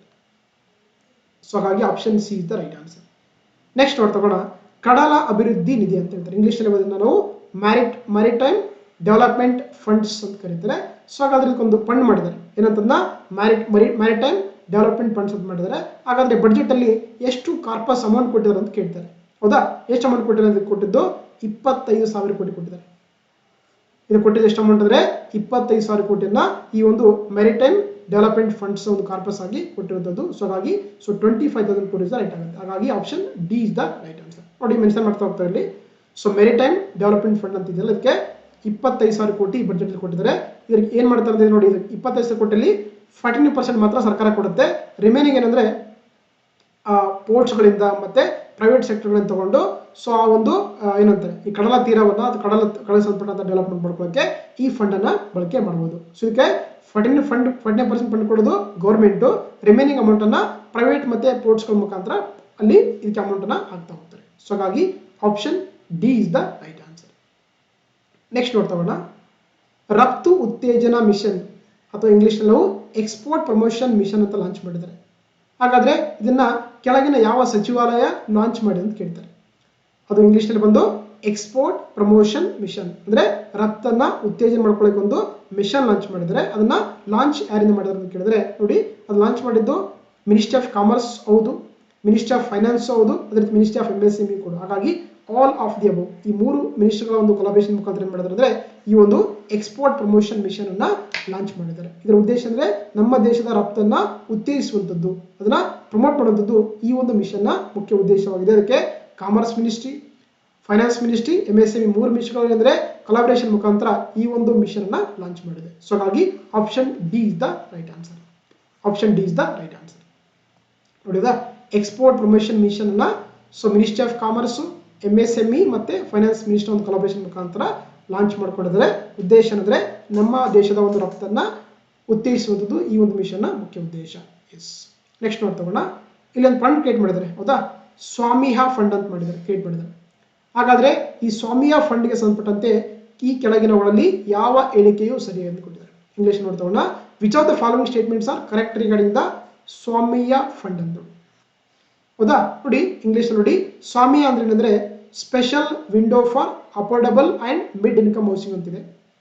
ಎರಡನೇದು ಇದು ಭಾರತ it's India's largest social impact fund ಅಂತಿದೆ. ಅಂದ್ರೆ ಇದೊಂದು ಭಾರತ ದೊಡ್ಡ ಸಾಮಾಜಿಕ ಪರಿಣಾಮ ನಿಧಿ ಅಂತ ಕೊಟ್ಟಿದ್ದಾರೆ. ಮೂರನೇದು ಇದಕ್ಕೆ ಫಂಡ್ ಯಾರು ಕೊಡ್ತಾರೆ ಅಂದ್ರೆ ಇದಕ್ಕೆ ಹಣಕಾಸು ಸಚಿವರು ಹಿಡಿದು ಕೊಟ್ಟಿದ್ದಾರೆ. ಹೌದಾ? ಸೊ ಹಾಗಾಗಿ ಇಲ್ಲಿ ಕೊಟ್ಟಿರುವಂತ ಎಲ್ಲಾ ಹೇಳಿಕೆ ಸರಿಯಾಗಿದೆ. ಹಾಗಾಗಿ option D is the right answer. Option D is the right answer. ಯಾಕೆ ಪ್ರಶ್ನೆ ತಗೊಂಡಿದ್ರೆ ನಮಗೆ ಬಜೆಟ್ ಅಲ್ಲಿ ಅಂದ್ರೆ ಎರಡನೇ ಫಂಡ್ ಕ್ರಿಯೇಟ್ ಮಾಡಿದ್ದಾರೆ. ಹೌದಾ? ಸ್ವಾಮಿಯ ಫಂಡ್ 2 ಅಂತ ಕ್ರಿಯೇಟ್ ಮಾಡಿದ್ದಾರೆ. ಹಾಗಾಗಿ ಸ್ವಾಮಿಯ ಫುಲ್ ಫಂಡ್ ಗೊತ್ತಿರಬೇಕು ನಿಮಗೆ. Special window for the affordable and mid income housing ಅಂತ ಕರೀತಾರೆ. ಇದು ವಸತಿ ನಿರ್ಮಾಣಕ್ಕೆ ಸಂಬಂಧಪಟ್ಟಂತ ಒಂದು ನಿಧಿಯಾಗಿದೆ. ಹೌದಾ? ನೋಡಿ, ಇದ್ರ ಮುಖಾಂತರ ಏನ್ ಮಾಡ್ತಾರೆ, ಫಂಡ್ 2 ಮುಖಾಂತರ ಸುಮಾರು 15,000 ಕೋಟಿ ಮುಖಾಂತರ ಇದ್ರೆ ಸೊ ಈ ಒಂದು 1 lakh ಸುಮಾರು 1 ಲಕ್ಷ ಡ್ರಿಲ್ಲಿಂಗ್ ಯೂನಿಟ್ಸ್ ಗಳನ್ನ ಕಂಪ್ಲೀಷನ್ ಮಾಡುವಂಥದ್ದು ಈ ಸ್ವಾಮಿಯ ಫಂಡ್ 2 ನ ಒಂದು ಮುಖ್ಯ ಉದ್ದೇಶವಾಗಿದೆ. ಓಕೆನಾ? ಸೊ ಹಾಗಾಗಿ ಇದಕ್ಕೆ ಫಂಡ್ ಮಾಡೋದು ಹಣಕಾಸು ಸಚಿವಾಲಯ. ಜೊತೆಗೆ ಏನು ಈ ಒಂದು ಫಂಡ್ ಇದೆಯಲ್ಲ, ಇದು ನಮ್ಮ ಜಗತ್ತಿನ ಭಾರತ ಅತಿ ದೊಡ್ಡ ಒಂದು ಸೋಷಿಯಲ್ ಇಂಪ್ಯಾಕ್ಟ್ ಫಂಡ್ ಅಥವಾ ಸಾಮಾಜಿಕ ಪರಿಣಾಮ ಇದೆ ಅಂತ ಕರೀತಾರೆ. ಸೊ ಹಾಗಾಗಿ option D is the right answer. Next ನೋಡ್ತಗೋಣ, ಉದ್ಯೋಗಾಕಾಂಕ್ಷಿಗಳನ್ನ ಸಂಭಾವ್ಯ ಉದ್ಯೋಗದಾತರು ಮತ್ತು ಕೌಶಲ್ಯ ಪೂರೈಕೆದಾರರೊಂದಿಗೆ ಸಂಪರ್ಕಿಸಲು ಯಾವ ಉಪಕ್ರಮ ಇದೆ ಅಂತ ಹೇಳ್ತಾರೆ. ಇಂಗ್ಲಿಷಲ್ಲಿ ಓದಿ. Which initiative is to be connect job aspirants with potential employers and skill providers ಅಂತ ಕರೀತಾರೆ. ಓಕೆ, ಸೊ ಅದು ಯಾವುದು ಅಂತಂದರೆ ಅದು ಬಂದು ಇ ಶ್ರಮ್ ಪೋರ್ಟಲ್ ಅಂತ ಕರೀತಾರೆ. ಸೊ ಹಾಗಾಗಿ option C is the right answer. ನೋಡಿ, ನಮಗೆ ಈ ಸರ್ವೇದಲ್ಲಿ ಬಜೆಟಲ್ಲಿ ಸ್ಕೀಮ್ ಮೆನ್ಷನ್ ಮಾಡಿದ್ದಾರೆ, 2 ಸ್ಕೀಮ್ಗಳು. ಒಂದು ಇ ಶ್ರಮ್ ಪೋರ್ಟಲ್ ಅಂತ ಕರೀತಾರೆ, ಇನ್ನೊಂದು ಬಂದು ಪ್ರಧಾನಮಂತ್ರಿ ಜನ ಆರೋಗ್ಯ ಯೋಜನೆ ಅಂತ ಕರೀತಾರೆ. ಇವರಿಗೆ ಒಂದು ಪೋರ್ಟಲ್ ಮಾಡ್ತಾರೆ ಅಂತ ಹೇಳಿದ್ರೆ ಅಂದರೆ actually welfare of online platform workers ಅಂತ ಕರೀತಾರೆ. ಸೊ ಈ ಶ್ರಮ್ ಪೋರ್ಟಲ್ ಇದೆಯಲ್ಲ, ಇದೇನಂದ್ರೆ ಆ್ಯಕ್ಚುಲಿ ಇದನ್ನ ಅನ್ಆರ್ಗನೈಸ್ಡ್ ವರ್ಕರ್ಗೆ ಸಂಬಂಧಪಟ್ಟಂತ ಒಂದು ಪೋರ್ಟಲ್ ಆಗಿದೆ. ಲಾಂಚ್ ಮಾಡಿದ್ದಾರೆ ಅಂದರೆ ministry of the labour and employment. ಇದನ್ನ ಏನಂದ್ರೆ ಕಾರ್ಮಿಕ ಮತ್ತು ಉದ್ಯೋಗ ಸಚಿವಾಲಯ ಈ ಒಂದು ಪೋರ್ಟಲ್ ಲಾಂಚ್ ಮಾಡಿದೆ. ಅದು ಇ ಶ್ರಮ್ ಪೋರ್ಟಲ್ ಅಂತ ಕರೀತಾರೆ. ಇದು ವಿಶೇಷವಾಗಿ ಅನ್ಆರ್ಗನೈಸ್ ವರ್ಕರ್ಸ್ ಸಂಬಂಧಪಟ್ಟಂತ ಪೋರ್ಟಲ್ ಆಗಿದೆ. ಅದೇ ರೀತಿ ಜನ ಆರೋಗ್ಯ ಯೋಜನೆ ಇದೆಯಲ್ಲ, ಇದನ್ನ ಇಟ್ಸ್ ಆಲ್ಸೋ ಕಾಲ್ ದಿ ಏನಂತ ಕರಿತೀವಿ ನಾವು, ಆಯುಷ್ಮಾನ್ ಭಾರತ್ ಸ್ಕೀಮ್ ಅಂತ ಕರಿತೇವೆ. ಗೊತ್ತಿಲ್ಲ ನಿಮಗೆ, ಆಯುಷ್ಮಾನ್ ಭಾರತ್ ಸ್ಕೀಮ್ ಅಂತ ಹೆಲ್ತ್ ಸ್ಕೀಮ್ ಇದೆಯಲ್ಲ, ಸೊ ಇದಕ್ಕೆ ಕರಿತಾ ಹೋಗ್ತಾರೆ. ಓಕೆನಾ. ಸೊ ಹಾಗಾಗಿ ನಮಗೆ ಸರಿ ಉತ್ತರ ಬಂದು option C is the right answer. Next ನೋಡ್ತೋಗೋಣ. ಪ್ರಧಾನಮಂತ್ರಿ ಸ್ವನಿಧಿ ಯೋಜನೆಗೆ ಸಂಬಂಧಪಟ್ಟಂತೆ ಅಥವಾ ಸಂಬಂಧಿಸಿದಂತೆ ಈ ಕೆಳಗಿನವುಗಳಲ್ಲಿ ಯಾವ ಹೇಳಿಕೆಯು ತಪ್ಪಾಗಿದೆ ಅಂತ ಕೇಳ್ತಾರೆ. Which of the following statements R incorrect regarding the prime minister Svanidhi scheme ಅಂತ ಕೇಳ್ತಾರೆ. ನೋಡಿ, ಫಸ್ಟ್ ನೋಡ್ತೋಗೋಣ. ಇದನ್ನ 2020ರಲ್ಲಿ ಪ್ರಾರಂಭಿಸಲಾಗಿದೆ ಕೊಟ್ಟಿದ್ದಾರೆ. ಎರಡನೇದು, ಇದನ್ನ ವಸತಿ ಮತ್ತು ನಗರ ವ್ಯವಹಾರಗಳ ಸಚಿವಾಲಯವು ಜಾರಿಗೆ ತಂದುಕೊಟ್ಟಿದ್ದಾರೆ. ಮೂರನೇದು, ಇದೊಂದು ಕೇಂದ್ರ ಪ್ರಾಯೋಜಿತ ಯೋಜನೆ ಕೊಟ್ಟಿದ್ದಾರೆ. ನಾಲ್ಕನೇದು, ನಗರ ಪ್ರದೇಶಗಳಲ್ಲಿರುವಂತಹ ಮಾರಾಟದಲ್ಲಿರುವಂತಹ ಬೀದಿ ವ್ಯಾಪಾರಿಗಳಿಗೆ ಸಾಲ ಕೊಡುವಂತ ಯೋಜನೆ ಕೊಟ್ಟಿದ್ದಾರೆ. ಹೌದಾ. ಸೊ ಹಾಗಾದ್ರೆ ತಪ್ಪಾದ ನೋಡಿ, ಆಕ್ಚುಲಿ ಏನು ಈ ಒಂದು ಪ್ರಧಾನಮಂತ್ರಿ ಸ್ವನಿಧಿ ಯೋಜನೆ ಇದೆಯಲ್ಲ, ಇದೊಂದು ಏನು ಸೆಂಟ್ರಲ್ ಸೆಕ್ಟರ್ ಸ್ಕೀಮ್. ಇದೇನಾಗಿದೆ, ಒಂದು ಸೆಂಟ್ರಲ್ ಸೆಕ್ಟರ್ ಸ್ಕೀಮ್ ಆಗಿದೆ. ಇದು ಸೆಂಟ್ರಲಿ ಸ್ಪಾನ್ಸರ್ಡ್ ಸ್ಕೀಮ್ ಅಲ್ಲ. ಸೊ ಹಾಗಾಗಿ ಆಪ್ಷನ್ ಸಿ ಅನ್ನೋದು ತಪ್ಪಾದ ಹೇಳಿಕೆ ಆಗುತ್ತೆ. ಹೌದಾ. ನೋಡಿ, 2 ತರ ಸ್ಕೀಮ್ ಬರುತ್ತೆ. ಒಂದು ಸೆಂಟ್ರಲ್ ಸೆಕ್ಟರ್ ಸ್ಕೀಮ್ ಅಂತ ಕರಿತೀವಿ. ಅಂದ್ರೆ ಯಾವುದೇ ಒಂದು ಈ ತರ ಸ್ಕೀಮ್ ಇರುತ್ತಲ್ಲ, ಅದಕ್ಕೆ ಏನ್ ಮಾಡ್ತಾರೆ, ಕೇಂದ್ರ ಸರ್ಕಾರನೇ 100% ಫಂಡಿಂಗ್ ಹಾಕುತ್ತೆ. ಅದನ್ನ ನಾವು ಸೆಂಟ್ರಲ್ ಸೆಕ್ಟರ್ ಸ್ಕೀಮ್ ಅಂತ ಕರೀತಾರೆ. ಅದೇ ರೀತಿ ಈ ಪ್ರಧಾನಮಂತ್ರಿ ಸ್ವನಿಧಿ ಯೋಜನೆ ಇದೆ, ಅದಕ್ಕೆ ಎಲ್ಲ ಫಂಡ್ ಹಾಕೋದು ಕೂಡ ಕೇಂದ್ರ ಸರ್ಕಾರ ಆಗಿರುತ್ತೆ. ಇದೊಂದು ಸೆಂಟ್ರಲ್ ಸೆಕ್ಟರ್ ಯೋಜನೆ ಆಗಿದೆ. ಓಕೆನಾ. ಸೆಂಟ್ರಲ್ ಸ್ಪಾನ್ಸರ್ಡ್ ಸ್ಕೀಮ್ ಅಂತ ಬರುತ್ತೆ. ಸೆಂಟ್ರಲ್ ಸ್ಪಾನ್ಸರ್ಡ್ ಸ್ಕೀಮ್ ಅಂತ ಬರುತ್ತೆ. ಇಲ್ಲಿ ಅಂದ್ರೆ ಇದರಲ್ಲಿ ಕೇಂದ್ರ ಕೂಡ ಫಂಡಿಂಗ್ ಮಾಡುತ್ತೆ, ಅದೇ ರೀತಿ ಕೂಡ ರಾಜ್ಯ ಕೂಡ ಫಂಡಿಂಗ್ ಮಾಡುತ್ತೆ. ಈಗ ಫಾರ್ ಎಕ್ಸಾಂಪಲ್ ಕೇಂದ್ರ 60% ಮಾಡಿದ್ರೆ 40% ರಾಜ್ಯ ಮಾಡುತ್ತೆ. ಕೇಂದ್ರ 50% ಮಾಡಿದ್ರೆ ರಾಜ್ಯ 50% ಮಾಡ್ತಾ ಹೋಗುತ್ತೆ. ಹಾಗಾಗಿ ಈ ಪ್ರಧಾನಮಂತ್ರಿ ಸ್ವನಿಧಿ ಯೋಜನೆ ಇದೆಯಲ್ಲ, ಒಂದು ಸೆಂಟ್ರಲ್ ಸೆಕ್ಟರ್ ಸ್ಕೀಮ್ ಆಗಿದೆ. ಇದಕ್ಕೆ 100% ಅಮೌಂಟ್ ಹಾಕುವುದು ಕೇಂದ್ರ ಆಗಿರ್ತದೆ. ಇಲ್ಲಿ ಏನು ಕೊಟ್ಟಿದ್ದಾರೆ, ಇದೊಂದು ಕೇಂದ್ರ ಪ್ರಾಯೋಜಿತ ಅಲ್ಲ, ಇದೊಂದು ಸೆಂಟ್ರಲ್ ಕೇಂದ್ರ ವಲಯದ ಯೋಜನೆ ಅಂತ ಕರೀತಾರೆ. ಸೊ ಹಾಗಾಗಿ ಸಿ ಅನ್ನೋದು ತಪ್ಪಾದ ಹೇಳಿಕೆಯಾಗಿದೆ. ಸೊ ಹಾಗಾಗಿ option C is the right answer. Option C is the right answer. ನೋಡಿ ಕೊಟ್ಟಿದ್ದಾರೆ ನಮಗೆ. ಸೊ ಪ್ರಧಾನಮಂತ್ರಿ ಸ್ವನಿಧಿ ಅಂದ್ರೆ ಸ್ಟ್ರೀಟ್ ವೆಂಡರ್ಸ್ ಆತ್ಮನಿರ್ಭರ ನಿಧಿ ಅಂತ ಕರೀತಾರೆ. ಇದನ್ನ ಕೋವಿಡ್ ಟೈಮ್ 2020ರಲ್ಲಿ ಕೇಂದ್ರ ಸರ್ಕಾರ ಲಾಂಚ್ ಮಾಡಿದೆ. ಲಾಂಚ್ ಮಾಡಿರೋ ಮಿನಿಸ್ಟ್ರಿ ಬಂದಿದೆ ಅಂದ್ರೆ ministry of the housing and urban affairs, ಅಂದ್ರೆ ವಸತಿ ಮತ್ತು ನಗರ ವ್ಯವಹಾರಗಳ ಸಚಿವಾಲಯ ಏನಂದ್ರೆ ಇದನ್ನ ಲಾಂಚ್ ಮಾಡಿದೆ. ಇದೊಂದು ಸೆಂಟ್ರಲ್ ಸೆಕ್ಟರ್ ಸ್ಕೀಮ್ ಆಗಿದೆ. ಇದೊಂದು ಕೇಂದ್ರ ವಲಯದ ಯೋಜನೆಯಾಗಿದೆ. ಇದರ ಮುಖ್ಯ ಉದ್ದೇಶ ಅಂದ್ರೆ ಏನ್ ಮಾಡ್ತಾರೆ ಅಂದ್ರೆ ನಗರದಲ್ಲಿರುವಂತಹ ಬೀದಿ ವ್ಯಾಪಾರಿಗಳಿಗೆ ಸಾಲ ಕೊಡುವಂಥದ್ದು ಈ ಸ್ಕೀಮಿನ ಮುಖ್ಯ ಉದ್ದೇಶವಾಗಿದೆ. ಓಕೆನಾ. ಜೊತೆಗೆ ಯಾರೆಲ್ಲ ಸಾಲ ಪಡ್ಕೋಬೇಕೊಂಡಿರ್ತಾರೆ ಅವ್ರು ಯಾವುದೇ ರೀತಿಯ ಕೊಲ್ಯಾಟ್ರಲ್ಗಳನ್ನ, ಯಾವುದೇ ರೀತಿ ನಮ್ಮ ಆಸ್ತಿಗಳನ್ನ ಅಲ್ಲಿ ಇಡುವಂತ ಅವಶ್ಯಕತೆ ಇಲ್ಲ. ವಿತೌಟ್ ಕೊಲ್ಯಾಟ್ರಲ್ ಮುಖಾಂತರನೇ ಸಾಲ ಕೊಡ್ತಾರೆ. ಓಕೆ. ನೋಡಿ, ಫಸ್ಟ್ ಟರ್ಮ್ ಒಂದು 10,000 ಕೊಡ್ತಿದ್ರು, ಸೆಕೆಂಡ್ ಟರ್ಮ್ 20,000 ಕೊಡ್ತಿದ್ರು, ಥರ್ಡ್ ಟರ್ಮ್ ಒಂದು 30,000 ಕೊಡ್ತಿದ್ರು. ಓಕೆನಾ. ಇಂಟ್ರೆಸ್ಟ್ ಬಂದು ಎಷ್ಟು ಇರ್ತದೆ, ಸಬ್ಸಿಡಿ ಬಂದು 7% ಇರುತ್ತೆ. ಓಕೆನಾ. ಯಾಕೆ ಈ ಸಲ ಯೂಸ್ ಇದೆ ಅಂದ್ರೆ ಇದಕ್ಕೆ ಏನ್ ಮಾಡಿದಾರೆ ಅಂದ್ರೆ ಇವರು UPI ಲಿಂಕ್ ಮುಖಾಂತರ ಕೂಡ ನೋಡಬಹುದು. ಸೊ 30,000 ರೂಪಾಯಿ ಲಿಮಿಟ್ ಅನ್ನ ಮಾಡಿದ್ದಾರೆ ಇದರಲ್ಲಿ, ಈ ಒಂದು ಪ್ರಧಾನಮಂತ್ರಿ ಸ್ವನಿಧಿ ಯೋಜನೆಯಲ್ಲಿ. ಓಕೆನಾ. ಸೊ ಹಾಗಾಗಿ ಇಲ್ಲಿ ಆಪ್ಷನ್ ಸಿ ಇಸ್ ದ ತಪ್ಪಾದ ಹೇಳಿಕೆ ಆಗಿದೆ. ಹಾಗಾಗಿ this is the right answer. Option C is the right answer. Next ನೋಡ್ತೋಣ. ಪ್ರಧಾನಮಂತ್ರಿ ರಿಸರ್ಚ್ ಫೆಲೋಶಿಪ್ ಯೋಜನೆಗೆ ಸಂಬಂಧಪಟ್ಟಂತೆ ಈ ಕೆಳಗಿನವುಗಳಲ್ಲಿ ಯಾವ ಹೇಳಿಕೆಯು ಸರಿ ಎಂದು ಕೊಟ್ಟಿದ್ದಾರೆ. Which of the following statements are correct regarding the ಪ್ರಧಾನಮಂತ್ರಿ ಅಥವಾ PM ರಿಸರ್ಚ್ ಫೆಲೋಶಿಪ್ ಸ್ಕೀಮ್ ಅಂತ ಕೇಳ್ತಾರೆ. ಸೊ ಫಸ್ಟ್ ಆಪ್ಷನ್ 2018-19 ಬಜೆಟ್ನಲ್ಲಿ ಶಿಕ್ಷಣ ಸಚಿವಾಲಯದಿಂದ ಈ ಒಂದು ಯೋಜನೆಯು ಪ್ರಾರಂಭ ಎಂದು ಕೊಟ್ಟಿದ್ದಾರೆ. ಎರಡನೇದು IIT ಮತ್ತು IISc ಅಂದ್ರೆ Indian institute of the technology, Indian institute of ಸೈನ್ಸ್ಗಳ PhD ಕಾರ್ಯಕ್ರಮಗಳ ಅಂದರೆ ದೇಶದ ಪ್ರತಿಭಾನ್ವಿತರನ್ನು ಆಕರ್ಷಿಸುವಂಥದ್ದು ಈ ಒಂದು ಯೋಜನೆಯ ಮುಖ್ಯ ಉದ್ದೇಶ ಅಂತ ಕೊಟ್ಟಿದ್ದಾರೆ. ಇದು ನೇರ ಪ್ರವೇಶ ಮತ್ತು ಪಾರ್ಶ್ವ ಪ್ರವೇಶ ಅನ್ನುವಂಥ ಎರಡು ಮಾರ್ಗಗಳನ್ನು ಹೊಂದಿಕೊಂಡಿದ್ದಾರೆ. ಸೊ ಹಾಗಾಗಿ ಇಲ್ಲಿ ಕೊಟ್ಟಿರುವಂಥ ಎಲ್ಲ ಹೇಳಿಕೆ ಸರಿಯಾಗಿದೆ. ಹಾಗಾಗಿ option D is the right answer. ನೋಡಿ, ಸೊ ಇದರಲ್ಲಿ PM ರಿಸರ್ಚ್ ಬಗ್ಗೆ ಈ ಒಂದು ಬಜೆಟ್ ಮೆನ್ಷನ್ ಮಾಡ್ತಾ ಹೋಗ್ತಾರೆ. ಹೌದಾ, ಇದನ್ನ 2018-19ರಲ್ಲಿ ಲಾಂಚ್ ಮಾಡಿದ್ದಾರೆ. ಇದರ ಮುಖ್ಯ ಉದ್ದೇಶ ಅಂದರೆ ನಮ್ಮ ದೇಶದ ಏನೊಂದು ಟ್ಯಾಲೆಂಟೆಡ್ ಆಗಿರುವಂತಹ ಸ್ಟೂಡೆಂಟ್ಸ್ಗಳಿದ್ರೆ ಅವರು ಸೊ IIT ಮತ್ತು IISಗಳಲ್ಲಿ PhD ಕಾರ್ಯಕ್ರಮ ಮಾಡ್ಕೊಳ್ಳೋಕ್ಕೆ ಅವಕಾಶ ಕೊಡ್ತಾರೆ. ಇದಕ್ಕೆ ಎರಡು ರೀತಿಯಿಂದ ಹೋಗ್ಬೋದು. ನೀವು ಡೈರೆಕ್ಟ್ ಆಗಿ ಕೂಡ ಹೋಗ್ಬೋದು, ಇನ್ನೊಂದು ಲ್ಯಾಟ್ರಲ್ ಅಂತ ಕರಿತೀವಿ. ಲ್ಯಾಟ್ರಲ್ ಅಂತಂದ್ರೆ ಇವನ್ ವಿತ್ ಅದು ಪರ್ಟಿಕ್ಯುಲರ್ ಏನು ಎಜುಕೇಶನ್ ಆದ್ರೂ ಕೂಡ ಏನಂದ್ರೆ ಸೊ ನಿಮ್ಮ ನಾಲೆಜ್ ನೋಡ್ಕೊಂಡು ಏನು ಮಾಡ್ತಾರೆ, ಅವ್ರನ್ನ ತೋಡ್ತಾರೆ. ಅದನ್ನ ನಾವು ಸಾಮಾನ್ಯವಾಗಿ ಲ್ಯಾಟ್ರಲ್ ಎಂಟ್ರಿ ಅಂತ ಕರೀತಾರೆ. ಸೊ ಹಾಗಾಗಿ ಇಲ್ಲಿ ಕೊಟ್ಟಿರುವಂತ ಎಲ್ಲ ಹೇಳಿಕೆ ಸರಿಯಾಗಿದೆ. ಹಾಗಾಗಿ option D is the right answer. ನೋಡಿ, ನಮ್ಗೆ ಯಾಕೆ ಇದು ಅಂತಂದ್ರೆ ಸೊ ಮೆನ್ಷನ್ ಮಾಡ್ತಾ ಹೋಗ್ತಾರೆ ಪ್ರಧಾನಮಂತ್ರಿ ರಿಸರ್ಚ್ ಫೆಲೋಶಿಪ್ ಅಂತ. ಹೌದಾ, ಇಲ್ಲಿ ಅಂದ್ರೆ ಈ ಒಂದು ಬಜೆಟ್ ಮುಖಾಂತರ ಸುಮಾರು 10,000 ಫೆಲೋಶಿಪ್ಗಳನ್ನ ವಿಶೇಷವಾಗಿ ಟೆಕ್ನಾಲಜಿಕಲ್ ರಿಸರ್ಚ್ ಆಗಿರುವಂತಹ IITs ಮತ್ತೆ IASಗಳಿಗೆ ಸೊ ಏನಂದ್ರೆ ಅವ್ರಿಗೆ ಅವಕಾಶ ಕೊಡ್ತೀನಿ ಅಂತ ಹೇಳಿದ್ರೆ ಈ ಒಂದು ಬಜೆಟ್ ಅಲ್ಲಿ. ಓಕೆನಾ, ಸೊ ಹಾಗಾಗಿ option D is the right answer. Next ನೋಡ್ತಗೋಣ, ಭಾರತದ ಮೊದಲ ಜೀನ್ ಬ್ಯಾಂಕ್ ಅನ್ನ ಇಲ್ಲಿ ಸ್ಥಾಪಿಸಲಾಗಿದೆ ಕೊಟ್ಟಿದ್ದಾರೆ ಅಥವಾ ಎಲ್ಲಿ ಸ್ಥಾಪಿಸಲಾಗಿದೆ ಅಂತ ಬರ್ಕೊಂಡಿದ್ದಾರೆ. India's first gene bank was established ಅಂತ ಕೇಳ್ತಾರೆ. ಹೌದಾ, ನೋಡಿ, ನಮ್ಮ ದೇಶದ ಮೊಟ್ಟ ಮೊದಲ ಜೀನ್ ಬ್ಯಾಂಕ್ ಅನ್ನು ಎಲ್ಲಿ ಮಾಡ್ತಾರೆ ಅಂತಂದ್ರೆ ಅದು ಮಾಡಿದ್ದು ಸೊ ದೆಹಲಿಯಲ್ಲಿ. ಸೊ ಹಾಗಾಗಿ option D is the right answer. ಯಾಕೆ ಈ ಪ್ರಶ್ನೆ ಅಂದ್ರೆ ನೋಡಿ, ನಮಗೆ ಇಲ್ಲಿ ಮೆನ್ಷನ್ ಮಾಡ್ತಾ ಹೋಗ್ತಾರೆ ಸರ್ವೇದಲ್ಲಿ. ಸೊ ಅಗೇನ್ ಮತ್ತೆ ಎರಡನೇ ಒಂದು ಜೀನ್ ಬ್ಯಾಂಕ್ ಮಾಡ್ತಾ ಅಂತ ಹೇಳಿದ್ದಾರೆ. ಅದಕ್ಕೆ ಸುಮಾರು 10 lakh ಜರ್ಮ್ಸ್ ಪ್ಲಾಮ್ ಲೈನ್ಸ್ ಮುಖಾಂತರ ಅಂದ್ರೆ ಆಕ್ಚುಲಿ ಫ್ಯೂಚರ್ ಫುಡ್ ಮತ್ತು ನ್ಯೂಟ್ರಿಷನ್ ಸೆಕ್ಯೂರಿಟಿಗೋಸ್ಕರ ನಮ್ಮ ದೇಶದಲ್ಲಿ ಎರಡನೇ ಒಂದು ಜೀನ್ ಬ್ಯಾಂಕ್ ಮಾಡ್ತೀನಿ ಅಂತ ಹೇಳಿದ್ದಾರೆ. ಓಕೆ, ಫಸ್ಟ್ ಜೀನ್ ಬ್ಯಾಂಕ್ ಮಾಡಿದ್ದಿಲ್ಲ ಯಾವಾಗ ಅಂದ್ರೆ 1996ರಲ್ಲಿ ಅದು ಡೆಲ್ಲಿಯಲ್ಲಿ ಮಾಡ್ತಾರೆ. ಯಾರು ಮಾಡ್ತಾರೆ ಅದನ್ನ? Indian council for agriculture research ನ national bureau of the plant genetic resource ಏನಂತಂದ್ರೆ ಡೆಲ್ಲಿಯಲ್ಲಿ ಲಾಂಚ್ ಮಾಡ್ತಾರೆ. ಮತ್ತೆ ಈ ಬಜೆಟ್ ಅಲ್ಲಿ ಎರಡನೇ ಜೀನ್ ಬ್ಯಾಂಕ್ ಮಾಡ್ತೀನಿ ಅಂತ ಹೇಳಿದ್ದಾರೆ. ಸೊ ಹಾಗಾಗಿ so option D is the right answer. Next ನೋಡ್ತಾ ಹೋಗೋಣ, ಜ್ಞಾನ ಭಾರತಂ ಮಿಷನ್ ಅಂತ ಒಂದು ಮಿಷನ್ ಲಾಂಚ್ ಮಾಡ್ತಾರೆ. ಹಾಗಾದ್ರೆ ಈ ಜ್ಞಾನ ಭಾರತ ಮಿಷನ್ ನ ಪ್ರಾಥಮಿಕ ಉದ್ದೇಶ ಅಂತ ಕೇಳ್ತಾರೆ. What is the primary objective of the ಜ್ಞಾನ ಭಾರತ ಮಿಷನ್ ಅಂತ ಕೇಳ್ತಾರೆ. ಓಕೆ, ನೋಡಿ, ಈ ಜ್ಞಾನ ಭಾರತ ಮಿಷನ್ ನ ಪ್ರಾಥಮಿಕ ಉದ್ದೇಶ ಅಂತಂದ್ರೆ ಸೊ ನಮ್ಮ ದೇಶದ ಒಂದೇನು ಹಸ್ತಪ್ರತಿಗಳನ್ನ ಸಂರಕ್ಷಣೆ ಮಾಡುವಂಥದ್ದು, ದಾಖಲೀಕರಣ ಮಾಡುವಂಥದ್ದು ಈ ಒಂದು ಜ್ಞಾನ ಭಾರತ ಮಿಷನ್ ನ ಪ್ರಾಥಮಿಕ ಉದ್ದೇಶವಾಗಿದೆ. ಅಂದ್ರೆ to conservation and documentation of the manuscripts of the heritage ಅಂತ ಕರೀತಾರೆ. ಸೊ ಹಾಗಾಗಿ option B is the right answer. ನೋಡಿ, ಮೆನ್ಷನ್ ಮಾಡ್ತಾ ಹೋಗ್ತಾರೆ ಸರ್ವೇದಲ್ಲಿ. ಸೊ ಜ್ಞಾನ ಭಾರತಂ ಅಥವಾ ಜ್ಞಾನ ಭಾರತಂ ಮಿಷನ್ ಅಂತ ಕರೀತಾರೆ. ಇದರ ಮುಖ್ಯ ಉದ್ದೇಶ ಅಂದ್ರೆ ನಮ್ಮ ದೇಶದ ಒಂದೇನು ಪಾರಂಪರಿಕ ಹಸ್ತಪ್ರತಿಗಳನ್ನ ಅವುಗಳನ್ನ ಡಾಕ್ಯುಮೆಂಟೇಶನ್ ಮಾಡುವಂಥದ್ದು, ಅವುಗಳನ್ನ ಸಂರಕ್ಷಣೆ ಮಾಡುವಂಥದ್ದು. ನೋಡಿ, ಸುಮಾರು ಅಂದ್ರೆ 1 ಕೋಟಿಗಿಂತ ಹೆಚ್ಚು ಏನೋ ಒಂದು ಹಸ್ತಪ್ರತಿಗಳಿದೆಯಲ್ಲ ಅವುಗಳನ್ನ ಕನ್ಸರ್ವ್ ಮಾಡುವಂಥದ್ದು. ಅದಕ್ಕೋಸ್ಕರ ಒಂದು ಇದು ಮಾಡಿದ್ರೆ ಏನಂತಂದ್ರೆ national digital repository of the Indian knowledge system ಅಂತ ಮಾಡಿದ್ದಾರೆ.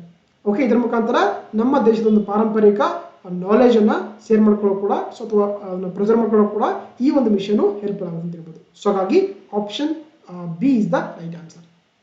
ನೆಕ್ಸ್ಟ್ ನೋಡ್ತಾ ಹೋಗೋಣ, ರಾಷ್ಟ್ರೀಯ ಜಿಯೋಸ್ಪ್ಯಾಷಿಯಲ್ ಮಿಷನ್ ಅಂತ ಮಾಡಿದ್ದಾರೆ.